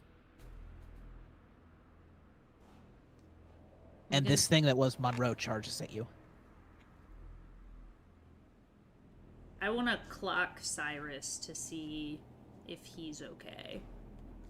I think I'm just standing there and I don't even move and I just go, Dad? And there's just full force of the thing running at me and I'm just standing in the way. Well, thankfully, it's hopefully going to go right through Cyrus. I'm going to get out my shotgun and aim it at. Why does this always. Why do I have to kill the people that I love? I don't I'm like also- that. I'm pulling out a rifle. We can be gun friends. Oh, thank It's God. very American of us. Who would like to intercept the thing and try to kick some ass? I would like to not only kick I some think- ass. Oh, sure. I think Jess Do it, Jess Jess. raised hand first. Get it, babe. You're gonna roll some kick some ass. It is roll plus stuff. On a 7+, you will harm it, but it will also harm you. Y'all mind if I take a reroll? Nope. Cool, because a 5 is not very sexy. No. You know what is a sexy? A 10. Yeah. It causes 3 harm, and it's loud.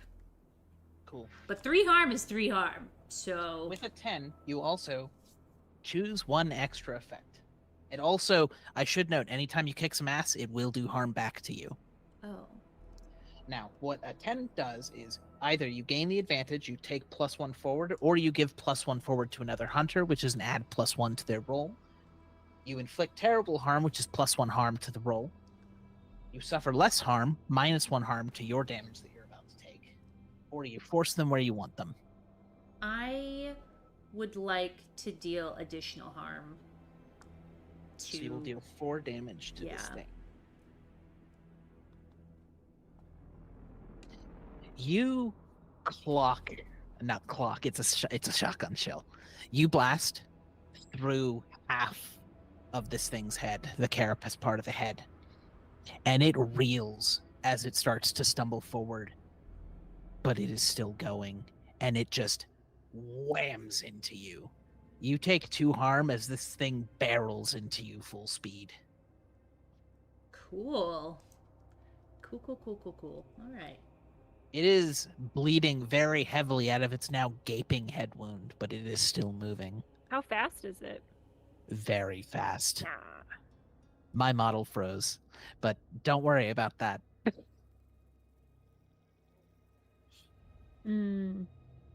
I think Zara will get into a familiar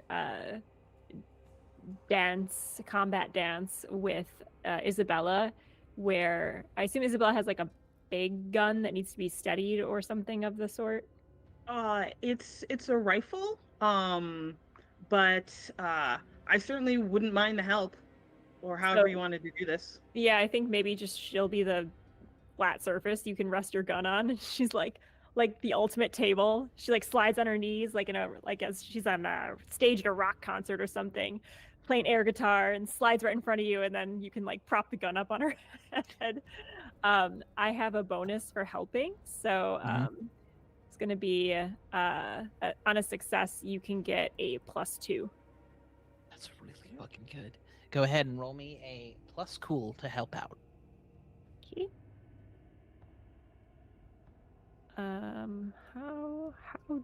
Hold on. 2d6 plus your cool rating.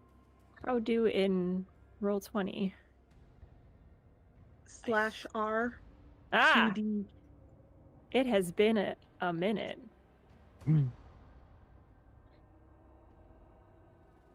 Alrighty, so that is 8 on the die. Sorry, I was like clearly not ready to roll dice. You're good. An 8 on the die is a success. You are just simply exposing yourself to danger as well. Fair. Yeah, it doesn't bump it with my stat, so yeah, it's a partial. Cool. You will still get the +2 new to your attack. Go ahead and kick some ass, please. Rather than kicking some ass, can I Okay. go with choosing to protect someone, never again, by calling Monroe, hey, you drunk motherfucker, over here, to make sure to get them off of Sedge. In that case, I'll echo it. Go ahead and roll me some protect someone, yeah. So in that case, when I have never again, I can roll. I can do it without rolling, as if I had rolled a 10+. I just can't choose to the option suffer little harm. Oh, that's really fucking good. I like that very, very much. And let's see, does it? So, because I now have, and again, this is shenanigans, so feel free to tell me that it's bullshit shenanigans, but because I do now have the +2 from the helping, can I protect someone on a 12+? Did you buy that advancement? Well, I got so I have the protect, the never again, I have that, and then I just got the +2 from the helping, right? Yeah, to get the advanced thing, you have to buy that. That is an advancement in and of itself. But Like sure, the we'll ability look cool. to even Let's do it. Both you and the character you are protecting are unharmed and out of danger. How are you doing Yeah. this? Yelling at it, trying to get its attention, and then as it's barreling towards me, I pull the rifle and shoot it in its face. That's my current plan.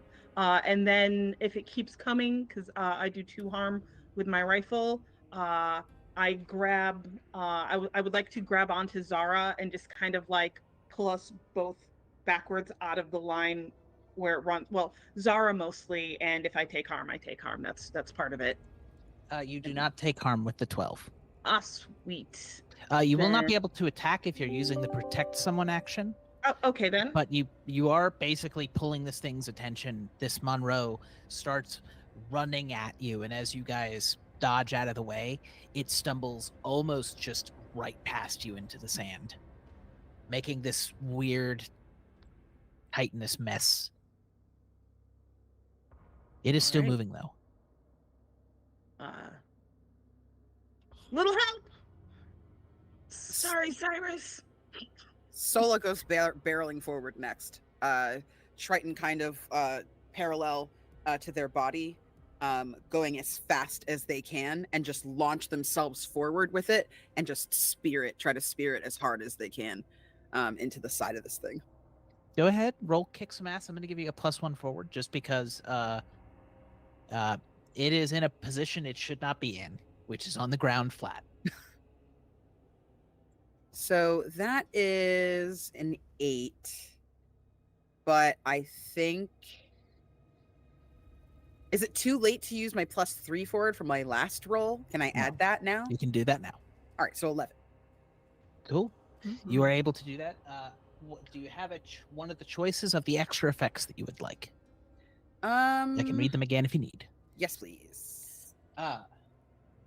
Take +1 forward or give +1 forward to another hunter. Inflict terrible harm. You suffer less harm. You force them where you want them. Terrible harm. Okay. You are able to just stab into this thing that was Monroe, and your trident goes straight into this thing's, what you assume to be chest cavity, and just rip down, just pulling viscera that doesn't seem to be human viscera anymore out. The thing starts to just sort of flop almost pathetically before it just stills slightly. But as you hear that, you start to hear movement in the forest. An almost ever-present slithering and sloshing.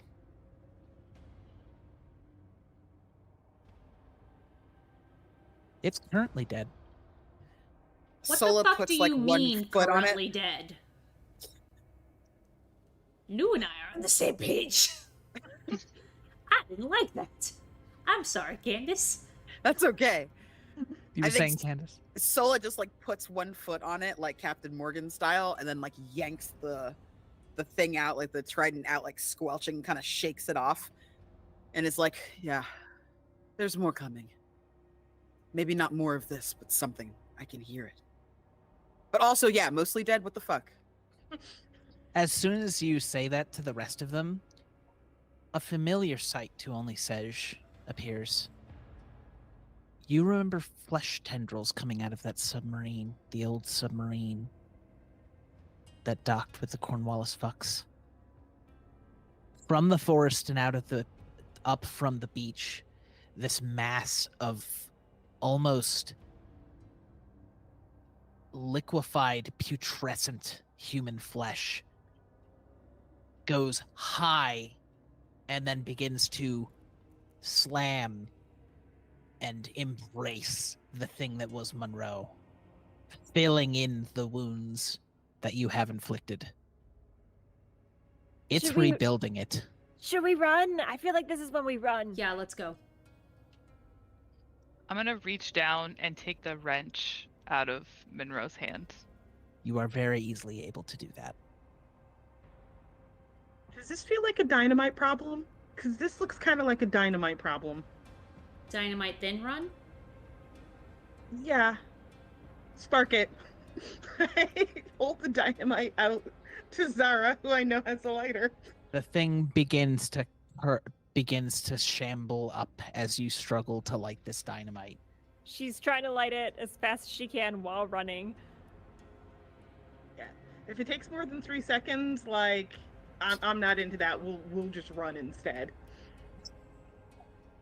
Here. Actually, hey, Zara, roll me an act under pressure, please. Yeah. That's I, right. I say to Sedge, will you hold on to this for me? And I hand you the wrench. I don't really have ghost pockets, so 11. Yes. You're able to do what you set out to do. So you light that dynamite and it's able to get thrown. I would like to take the very generously donated automatic hit, and automatic success. I would like to automatically succeed at flinging the dynamite at the writhing putrescent mass. Nifty. As you guys are starting to run away, that dynamite flies, and as soon as it impacts, you see the thing that was Monroe just blow apart into multiple pieces. But as you start to crest into the forest, those flesh mounds, those flesh writhings that you saw, lash out and grab the pieces of Monroe and begin to grab pieces of the other deceased on the beach. But what they're doing with it, you do not see as you enter the forest. Is Cypress? You did, I will say, that was useful. You bought yourself time from the second round of having to fight this thing. There. I will reassure you that that did something for you. No, I was not stressing about that. I'm just, flesh tentacle. They're just, you're doing an excellent job at describing, and I am fully there. I'm glad. Is Just think of it Cypress- as gigantic kielbasa's that are sentient and doing no, things. No, wrong. Nope. That's wrong. I don't think I'd like to. As you guys begin to run down the path, you hear in the background an almost guttural sort of roar from multiple voices. But you break out of the forest into this clearing where you see what appears to be a small, almost camp that is old. The tents have been ripped. The tarps have molded over. The food is bad. And there are books that look like they have went through a decent amount of rain damage. In front of a very large portal of stairs, stone, marble, going straight down into the island. From this location, you can see those flesh tendrils just there, hugging every corner of that wall, nestling very softly in that camp. What do? You can hear the thing that was Monroe, the things that were the crew, beginning to move from the beach. And the fact that you can hear it from as far as you are is worrisome. Well, speaking of hugging, is Cypress corporeal? Like when Cypress is corporeal, can he be touched, or like is it always passed through? I can touch like sometimes, but I have to like concentrate on things. I think Zara would just look at you and look just very like no bullshit, which she always kind of looks like she is saying something that's like bullshit at any point, but she seems sincere, and she looks at you and says, "Hey, do you need a hug? That was brutal."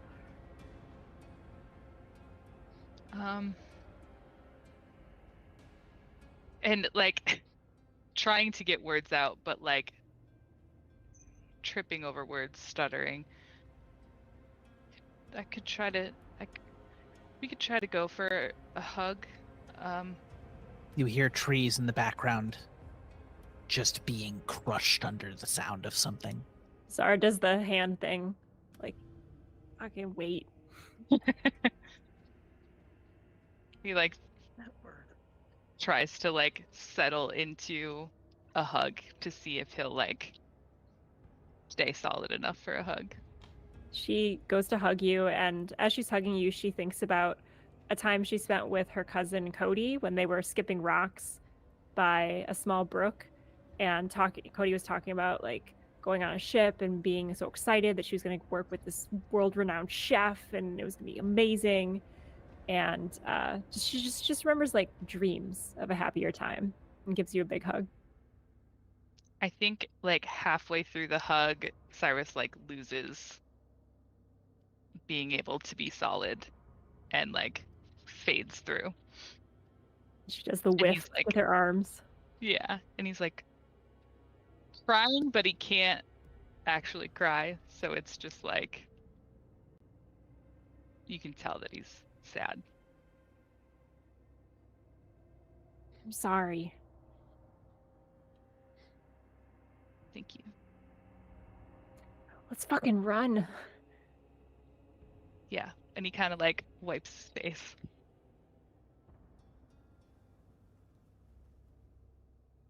Can I do a read a bad situation on this? Because we got like a bunch of stuff in front of us Mhm. and a bunch of stuff behind us. Go ahead. I also have a thing where it's called third eye. When I read a bad situation, I can open up a third eye. Third eye, I figure kind of loosely, to take in extra information. I take a +1 hold on any result of 7 or more, and I can see invisible things. Okay. On a miss, I still get 1 hold, but I am exposed to supernatural danger. Fun. Yeah, I thought like it the sound sounded of that. Great. Fucking stream elements. I'm a Okay. sovereign horror. Hi, sovereign horror. I'm dad. So I got a 9. Okay. So I get to ask 2 questions. So I got 1, and then the question itself, or the move itself, gives me 1. Yeah. So I would like to know,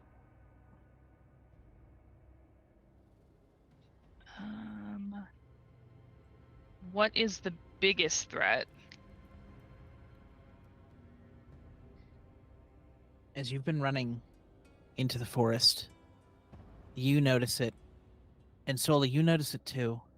That pounding is getting louder, harder, more painful here. Something is actively trying to enter your minds, your spaces. You're convinced if you stay here too long, you will lose yourselves. The other 3, you are beginning to feel the lightest of pound, pound, pound, pound in your head.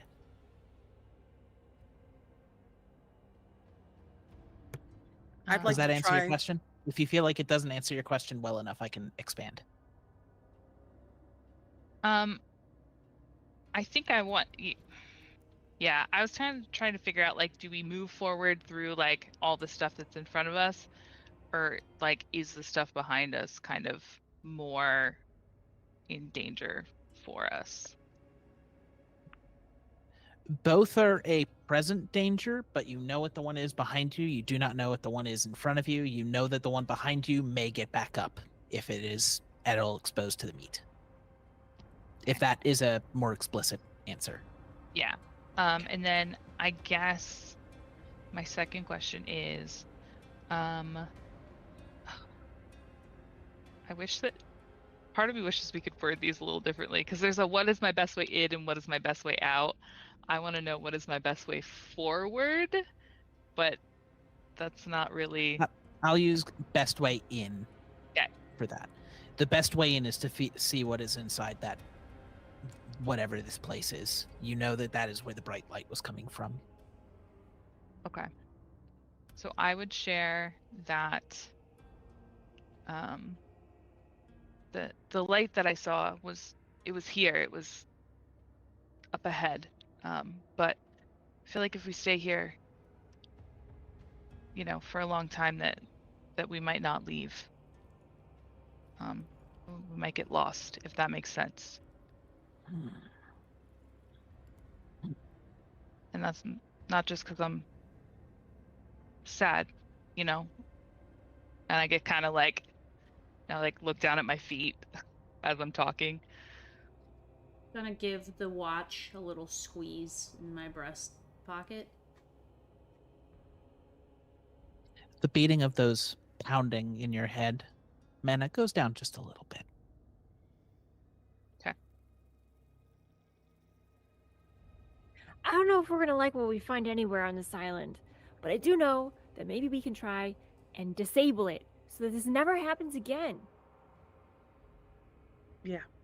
I mean, I would prefer to get off this island and prefer to not go down to the meat monster. But whatever we got to do to make sure that nobody loses their family, either on whatever happened to that fucked up boat or because of what happened on that fucked up boat, that's what we got to do. So fuck it. You tell us where to go. You hear whatever behind you, whatever was happening on the beach, it's almost right on top of you. You don't have much more time to sit here. Let's go in the hole. I think Sola like leads with their trident kind of pointed out in front of them, just in case they need to kind of make a mad dash to just like stab something. But I would like to use my soothe move as I am kind of making my way down into the depths. I know that our ghost friend is not the most comfortable right now. And I think if I can just like Cyrus can hear my voice because we're all kind of moving together as a group.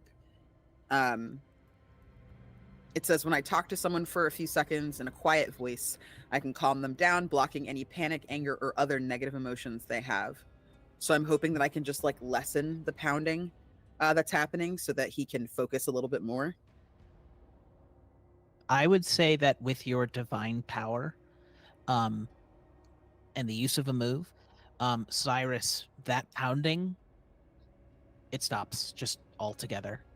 Just whatever was starting to make its way into you, it can't touch you currently. I think like as you're talking, I like kind of shake my head and I start to feel better and I'm like, thank you. And it like gives me an idea that like where we're walking, that's like down into like an opening. Correct. Think of it like one of those big, almost Grecian sort of portals into hell, like the underworld. What you would imagine that just going not straight down because that would be a lethal fall, but 45-degree angle, like a reasonable staircase. The only thing reasonable so far that you've seen. It's giving House that of is- Leaves. Yeah, that's the least scary thing Ankh has said this whole time. And you find a reasonably constructed staircase. Oh, don't worry. The reasonably constructed staircase is covered in vine-like threads and I was gonna say, is the monster legs in trunks there? of meat and nerves and course. muscle and veins. Does that make it better? Did I fix it? Yeah, but the angle's Absolutely. good. It's a good angle. Yeah. Yep. Thank you. Can I like in talking to Sola, it gave me an idea because it was like a barrier has been put up to block whatever that was. Mhm. Can I use magic to kind of put a barrier over the like entrance once we start going down the stairs to prevent the stuff from coming up behind us? Go ahead and roll me a use magic, please. Because warding a place from a thing is a thing you can do with that magic. I got 2 6s and I have a +3.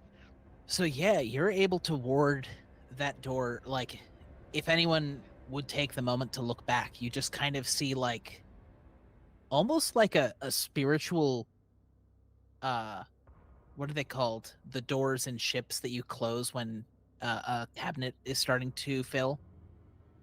Bulkhead doors? Bulkhead, Like a thank you. bulkhead. Yeah. Almost like a spiritual bulkhead door, like just slam shut over the door. And just as you see that, Cyrus, you see the thing that was your father, now much more grotesque. Bones jutting out of places that they shouldn't. Slam into this bulkhead door, this phantasmic bulkhead door, and just start screaming. It takes a second for it to keep doing that, and it decides it's going to try to find another way in. I just turn and look at the door and I say, "It's okay, Dad. We're gonna figure this out." and then I just turn back around and start going down the stairs. You guys head down the stairs, and as you head down, those thick strands of, I keep saying meat, and I wish there was a better word, but viscera. Nope, wasn't better. It was Worse, better- actually. It was Thanks. better. It was better for me. Gets thicker and thicker, and it's almost impossible to move down these stairs without brushing or touching against it, until you get to this large chamber.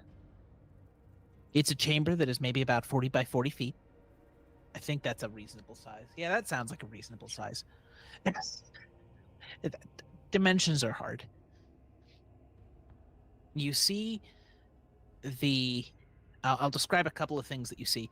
On two sides opposite from the stairs of where you are, on the right and the left, you see two pillars with very large, almost bright, like blindingly bright crystals spinning in place in the air. And from each of those, you see a strand of almost the same stuff that looks like it's made up of Cyrus, moving to what you see is a large disc above a chair. This stone throne, upon it sits what appears to be a man in a World War II era captain's uniform. But his flesh has expanded past the bounds of what would normally be his. The tendrils clearly are linking and connecting to him and the large throbbing mass behind him. Above him, a large 10-foot in diameter hole. Hole is the best way to put it. Portal window is there. And you've seen those eyes, Sej. They are staring right through there.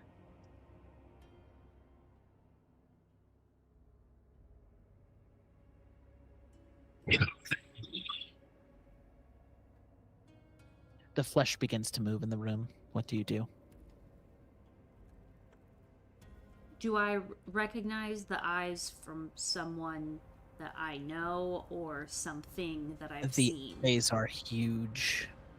The eyes are of the aboleth-like creatures that you saw in the depth. Whatever they are, wherever they are now, it is a step removed from where you are, and only a short step at that. Do we wanna? And Sedge is going to get out the gun and point it. Looking around, seeing if anyone else is getting out their weapons. Sola is already fucking like ready to stab somebody in the face. Is just done. I will say, if anyone would like to make one last read a bad situation, Yeah, I think Yes. you're welcome to do so. probably I will what also Zara do would that. do with like her casing of a place. She might take a little peek. We could do both. Let's have two people roll. That sounds like fun. Okay. This is Um, clearly the last room, if I didn't make that clear. I'm not a fighter. Neither am I. I'm just a meat monster. No. No. Is that plus sharp? Which one are you rolling? Read. Sharp, yes. Ow, fuck. 11. You get to hold 3. With whatever your casing thing is. Is someone rolling as well? Yeah, we'll have one other person roll. Who would it like to be? I think Sola claimed. Is there In a that case- reroll? Yeah, there are a number Yeah. of rerolls. I think you guys still have like 4. And Okay. for it. New still has like 1 auto success. In that case, I'd love No, wait, you Nerd. spent it on the grenade. Not the grenade, the dynamite. Are we out of I- rerolls? yeah. I have a reroll, but There are like 4 rerolls. You're good. You're out of an auto success though.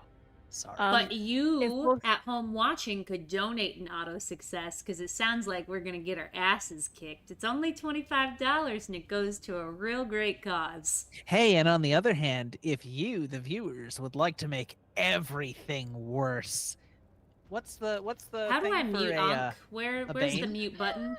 Just Oh, kick no, her I out. got it. I Just got it. kick One her out. sec. I got it. One moment. Cool. Shit. There we go. No, fuck. There we go.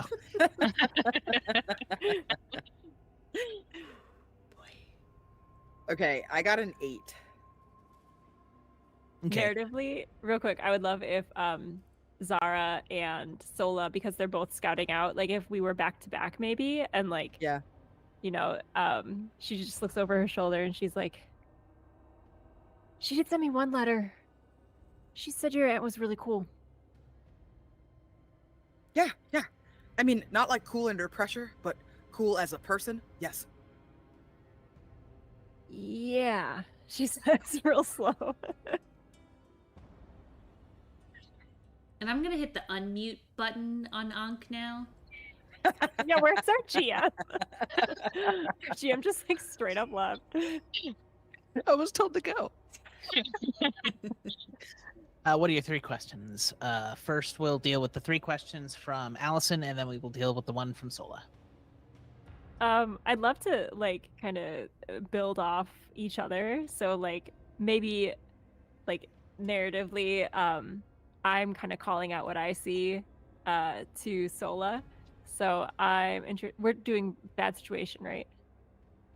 Correct. Okay. I would say what's most vulnerable to me with all of our artillery, because I think we have a lot of weapons out right now. In general, the things that you can tell are the most. Okay, let me explain this narratively.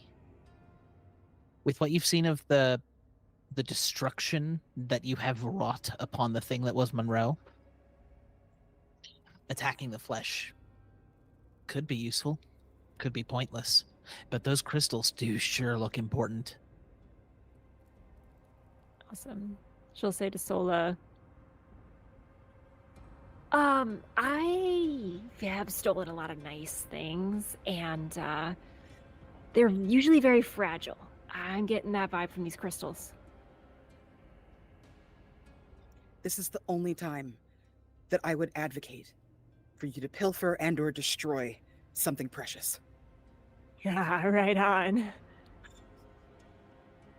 If pilfer is an option, I will say that the crystals are about the length of your forearm and about the width of, I will say, if you're familiar with like the width of a switch, but without the little consoles on the side, it's like that. So like 7 inches.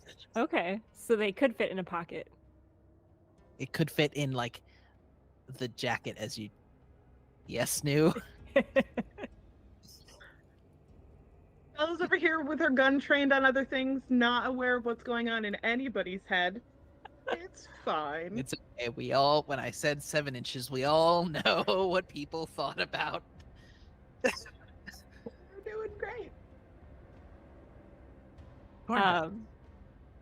I'll pop it over to Sola then. You have 3 questions. I know, but I kind of like, since we both rolled, maybe we could go back and forth and like talk to each other. I don't know. What do you think? I think that you should do your second question, and then I'll do my question, and then you can follow it up. You can bring us home. Okay, cool. You only have 1? Yeah. Oh, I thought we both had 3. No. Oh, okay. Bummer. If you would like to give Solo one of your questions. I would Yeah, permit you want it. one of my questions? Here, take one. Okay, fine. What did you just ask? I asked about vulnerabilities Got and it. shared the thing about the crystals. Are there any dangers we haven't noticed? As soon as you guys enter this room and pull your guns, you can hear the sound of what must be stone caving in from behind you. And just the skittering of claws and bone on stone. Why skittering, Unc?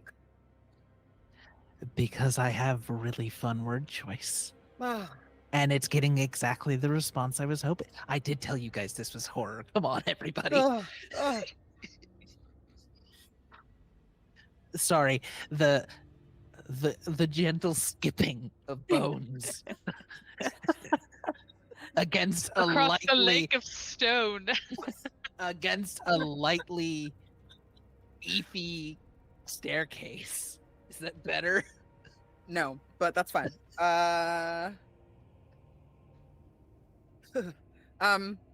Okay.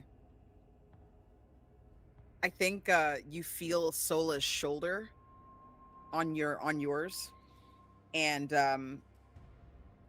they kind of like swing both of us around, like myself and you, like because I kind of like lean into the opposite shoulder and like just switch so that we can both kind of look to the left and to the right where the skittering is and where this creature is, and kind of both like keep our head on a swivel, so that instead of just facing the creature and then behind, we're both kind of side to side with it, if that makes sense. Yep.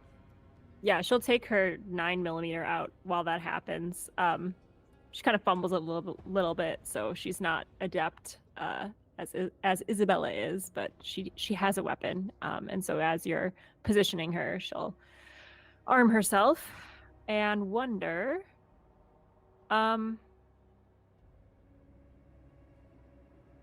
what's the best way to protect the victims? And I would include, I'm thinking we saw Monroe in this state, so like she's, of course, her head is with Cody. If there's any victims that could still be saved, she'd like to think about that too.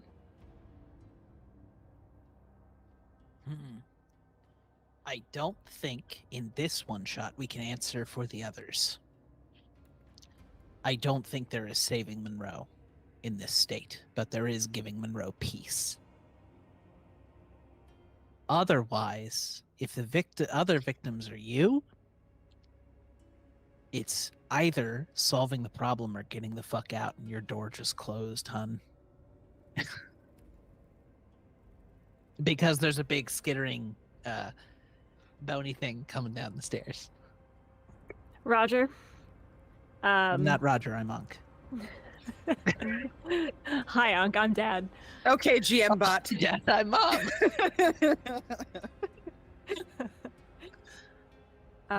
Yeah, I'm sorry. she'll say to Sola, well, I think they're all fucked. We're almost all fucked. Shit. Yeah, your question. I think Sola kind of like, you feel them kind of straighten behind you, like encouraging you to like just also kind of steel yourself. And they say, it ain't over till it's fucking over. And it's like the first time you've really heard them like hardcore swear. My last question, I think, is gonna be, I feel like we know that like the guy is the biggest threat, but I'm still gonna ask what's the biggest threat, just in case he's like a weird like Edgar suit situation. May I ask clarification as to who you are referring to with guy? The thing person, World War II person thing on the throne. Yes. Okay. But I recognize that there's like also a portal with eyeballs, and then there's also like a bunch of arms, and then there's a skittery thing as well. So I think I'm gonna go for what's the biggest threat. Like, is there something that if we knock it out, all of this stops? So those are two different questions. I will be generous and give you both. The crystals very clearly are keeping whatever this is together. You know that should you let them sit, that pounding that you're feeling, that incursion into your mind, you feel it so much stronger when you look in those eyes. The eyes through the portal. And if it gets a lock on you in any way, shape, or form, you will not survive. You don't beat that thing right now. I think I scream to everyone, destroy the fucking crystals, and then throw my trident at the eyes. As hard as Go ahead and roll me a kick some ass, please. note everyone, just because I gave you guys a bunch of questions, you will get +1 on all information acting on that sort of stuff, which is basically this entire situation. Congratulations. 11. Cool. You are able to do harm. What would you like? Would you like to take +1 forward, give +1 forward, inflict terrible harm, suffer less harm, or force the eyes where you want them?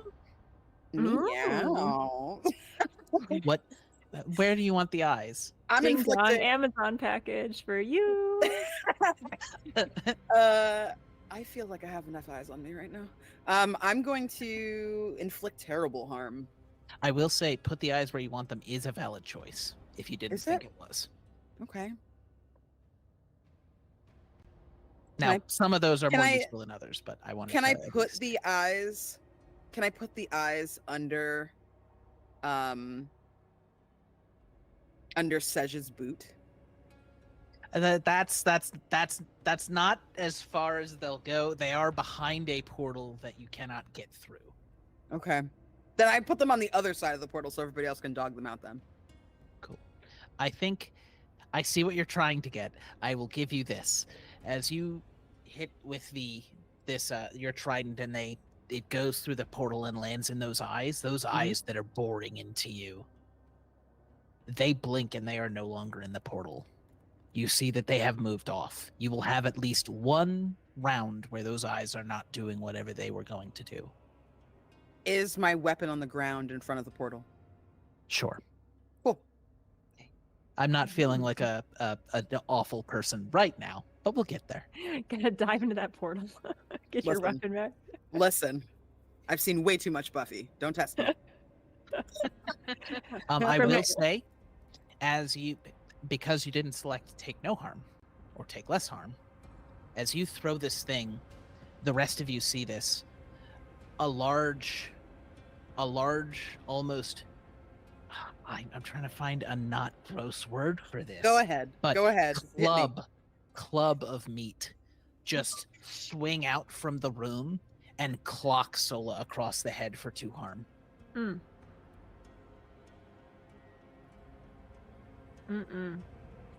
Zara was back to back with Sola, so she'll steady them as much as she can. And for the last question I have one more, right? Sure. She'll steady them and say, "How the hell do we get out of here after we steal those beautiful gems?" And wonder what's the best way out that doesn't involve skittering. The way you came, unfortunately. No. Alternatively, there's you could no jump through the crevice? port. Alternatively, you could jump through the portal, but that involves leaving the crystals there. You have 2 ways, and neither of them are great. Yeah. Okay. All right, that's the end of my. But reading both the have situation. very different consequences. She'll just yell to everyone so they know. We gotta go past the skittering. There's no other way out. Are the crystals like suspended in the air, or are Yes. they? Okay. So think of a plinth about 2 feet up. There is just empty air for maybe about 6 feet, the crystals, and then there is more empty air for another 3 feet, and then a small, maybe 1 foot of plinth up at the top. It is as if they are embedded in a column you can't see, but just floating in the air. Can I fly up then and try to pull one of them off? I'm going to ask you to roll me an act under pressure, please. Sure. Roll high. Yeah, and I got a -1 to my cool, so we'll see how that goes. Oh, okay.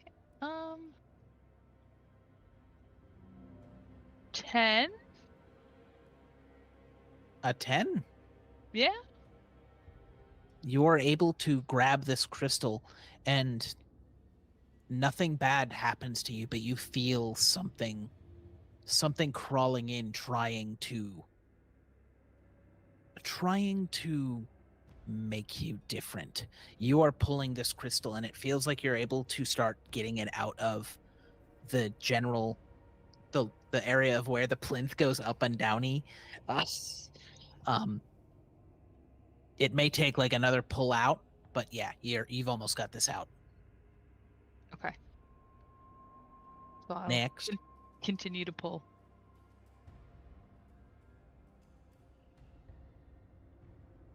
Jess, I defer to you if there's something you want to do.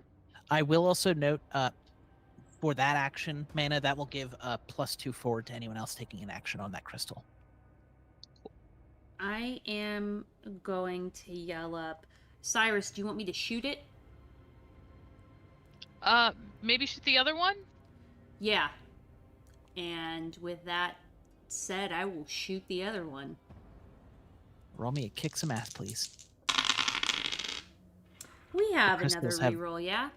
Yeah, we've got. I think we have. Let's see. We had 3 before. We got 2, and then 1 was used. So we are at 4 rerolls left. Excellent, because a 10 sounds way sexier than a 5. Yeah, 10 does sound way sexier than a 5. What do you want to do for your special? +1 forward, +1 forward to another hunter, inflict terrible harm, suffer less harm. You force them where you want them. I'm gonna suffer less harm. Sounds good. How much does your shotgun do again? It does 3. You see the shotgun, the sound of the shotgun going off in this very small room is almost deafening.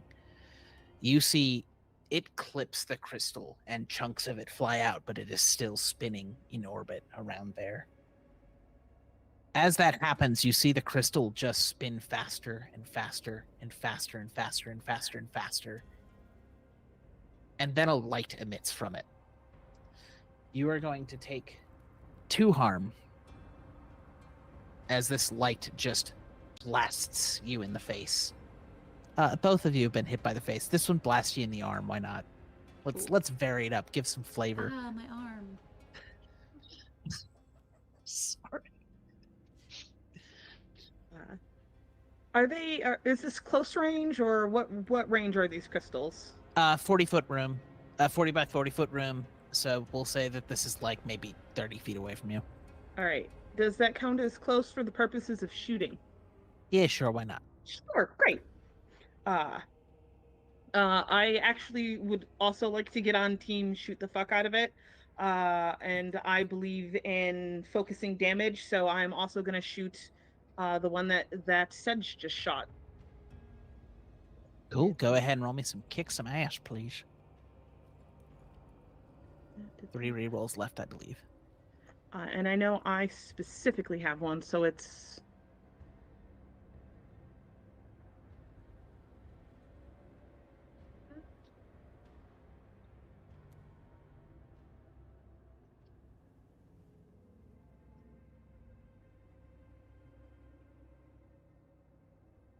I got a 10. What's the special you want out of this? I am going to inflict terrible harm. So that's +1 with my hand cannon. That is, I want to say, hold on 1 second. All right, yeah. So my, sorry, I thought I had a big thing. No, okay. So 4 harm. Cool. You see that crystal shatter. That crystal shatters, that plinth powers down. One tether to that mirror-like portal begins to shimmer off, and the portal becomes much more blurry. And almost as if in response directly, you hear this meat creature from around the entire room scream and eject itself out of the chair. It rams into you and it slams and begins to engulf you, kind of like if you put your hand in gel. You will take 4 harm. And I have 1 armor, so does that subtract 1 or? That will subtract 1, so you will take 3. Okay. You are also now inside. It's starting to be inside of it. You may need assistance. If you if it gets around back to you. I love that if. That's a great if. Thank you. You might solve it. I don't know. Next. Can I like finish pulling the crystal out, and then Go ahead. because it's being weird, I like get freaked out and go incorporeal and drop it on top of the monster? Just go ahead and roll me an act under pressure. Let's see what happens. Okay. Not that I want to tell you this, Ankh, but you have given me 4 harm, so I have marked the unstable thing. So do with that information what you will. Just to expand, then, the last whack that you hear against Jess's against Sedge's arm, where Sedge just went, "Ow!" You heard a loud crack as both the arm and a couple ribs broke. Cool. Ow! Who needs them? For the rest of you, unstable means that Sedge will continue taking wounds until stabilized. Do we have luck in this? Yes. But Mana was in the middle of their turn. Yeah, I got in 11. Cool. You are able to pull the crystal out. You don't have to drop it if you don't want. As soon as you pull the crystal out of that plinth, it begins to power down, and that portal goes dark. The meat monster is still moving. The crystal is no longer turning. You don't feel any energy from it. It is now just a monster. I think I still, because I had felt like the initial pull was like it was something weird, and so I would still like drop it. I want to try to hit the monster with it. Also, it's attacking my friend, so I mean, I think Roll- we're friends. I Roll don't know some. what friends are. Roll a use magic for me, please. Okay. We certainly are. If you're saving me from a flesh monster, we are besties. Okay. Never had a bestie before. You died before you got the bracelet. Oh, that's so sad. Sorry. 12.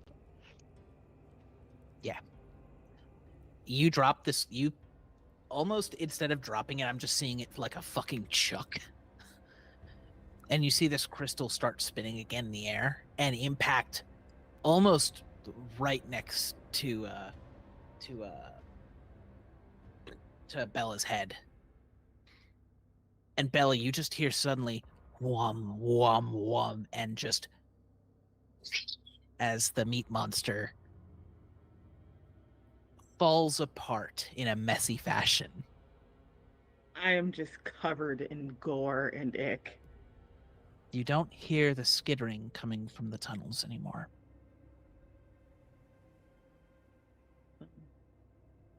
The crystal lies pristine on the ground, unmoving, unlit. How much do you think that's worth in like an open market situation? Okay, Do you not- have got to stop thinking about selling this shit. Museums love this stuff. Cursed crystal. Okay, but that's like fake cursed crystal shit. Usually that ends up in museums. This is like legitimate. They'll know what to do with it. No, they won't. No, they won't. I'll know what to do with the money. What if we take your sweet summer child energy and put it to making a book? A screenplay, perhaps. This is something that people would pay to read or watch. You want me to be a starving artist? I want you to be an alive artist. Sedge, in your head, you simply hear, "Take that crystal. We can use it to end this."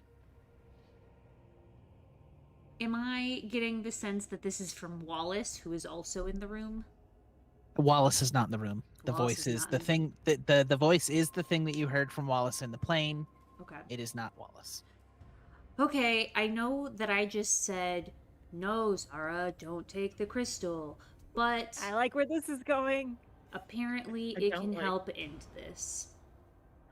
How What? do you know that?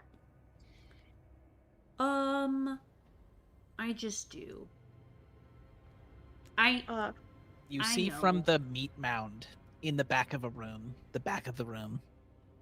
as it slowly falls apart, a very large, almost serpentine-like creature filling the rear of the room like a large salamander uncoils itself and says,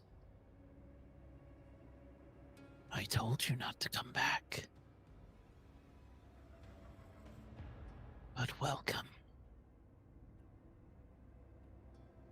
And I think we can end it there. Fuck. Oh my god. For you know what? Technically, Ankh has still never killed one of my characters, and I'm very okay with that. I will say it's not a Ankh has killed boss. It one is of my doing characters. diplomacy. Okay. Okay. Okay. Diplomacy? One. If diplomacy is violence, No, this one's not Did doing. I will explicit. Did We'll, it we'll say talk it with about it its off screen. Did it say it with its snake mouth, or did we hear it in our heads? Both. Ooh. It spoke a strong different words. language, but you heard a language. You heard Mm, whatever it was supposed to be in your head. Unc, real quick, Yep. while we were all making decisions about whether or not we should be pilfering evil magic crystals, could I have been doing DIY surgery on Sedge with the arm thing? Yeah, that's fine. Okay, cool. Thanks. I will. Instead, bleeds out in the post. Yeah, like I feel maybe that's bad. Hey guys, I forgot I broke some ribs, guys. Hell yeah. No, it's fine. All right, well, my friends, we have come to the conclusion of tonight's charity stream for March of Dimes. Let us tell the people who we are and where they can find us. Let's start with Allison. Ooh, hi. You can find me on the internet on Twitter, Twitch, YouTube, at Insight Checked. So give me a follow. I'm really trying to grow my YouTube page. So if you like VODs and games and general camaraderie, please follow me. Thank you.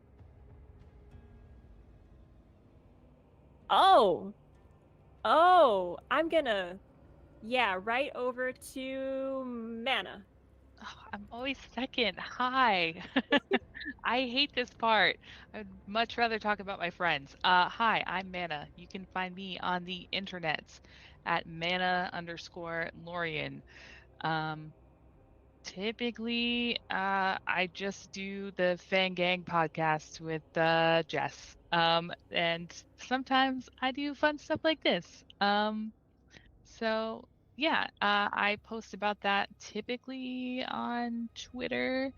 So you can check that stuff out. And this was really wonderful. And I'm gonna popcorn it over to Nuance. Great. I just finished rolling for Sedge. First I rolled a 9, and then I used my reroll, so kindly given, and I rolled a 5. So then I stole another reroll and got a 12. So Yes, nice. you're stabilized. Anyway, hi, I'm Nuance. You can find me at Shadowraven on Twitter. You can find me as Books and Wench here on Twitch and on Blue Sky. I put around. Sometimes I do various podcasts, especially getting to talk about books and race and feminism and disability. So all those fun things. Thank you very much for watching. Candace, take it away. hi, Candace here. What do I do? I don't know. Yeah, I'm a person. And I, you can see me on Saturday night on Maddie Matihi's Twitch channel doing What We Do in the Shallows, which is an original 5e queer horror pirate campaign.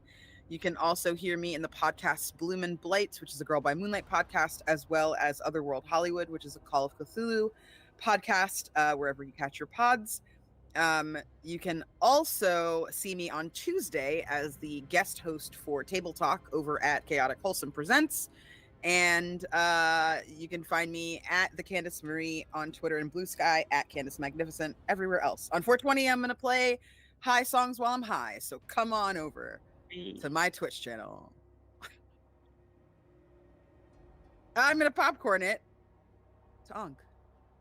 Hi, I'm Miradonk. I've been your horrifically meaty GM today. I had to put one more in. I am a arachnid VTuber, doing more stuff on my own channel. You can find me at twitch.tv/Miradonk. This week we have been playing a lot of Final Fantasy Tactics, and we've been hanging out with a lot of my other VTubing friends. If you want to get into some of my hyperfixations and things that I have enjoyed, come on by. I'll probably be playing again this week, and I'm moving towards affiliate, so I would always appreciate you. Popcorn back to... Wait, did we hit everybody? Okay, popcorn back to Jess. All right. Hi, friends. I am Jess. Thank you so much for watching our conclusion to the March of Dimes charity streams. I want to give a big thank you to Ankh for GMing, to Candace, Allison, Mana, and Nuance for coming back and doing this part 2 to our one-shot from way back when. I absolutely adore playing with y'all. It was so much fun. Thank you to everyone who watched. Thank you to everyone who donated. Let's see, what do I have? There is a TTRPGs for Palestine via Tiltify charity bundle supporting Palestine Children's Relief Fund that is launching tomorrow, the best day of the year, aka my birthday. It is going to be available for a donation of $15 or more, and you'll gain access to 175 plus different TTRPGs that have been submitted through the community. That will go until April 30th, and folks will have until May 7th to download any games that they are interested in. I'm going to be posting about that on my Substack, Charity TTRPGs, where I talk about intersecting my interest of charity work and TTRPGs. There will also be a recap of the March of Dimes charity streams. So if you missed one of the 4, you can always go back and check that out for additional information. Anyway, thank y'all so much for coming and watching. Thank you for the birthday wishes. Appreciate it. I hope you have a great rest of your evening. And hopefully your cat doesn't start talking to you in deep, scary voices like Wallace did. Anyway, bye! Bye.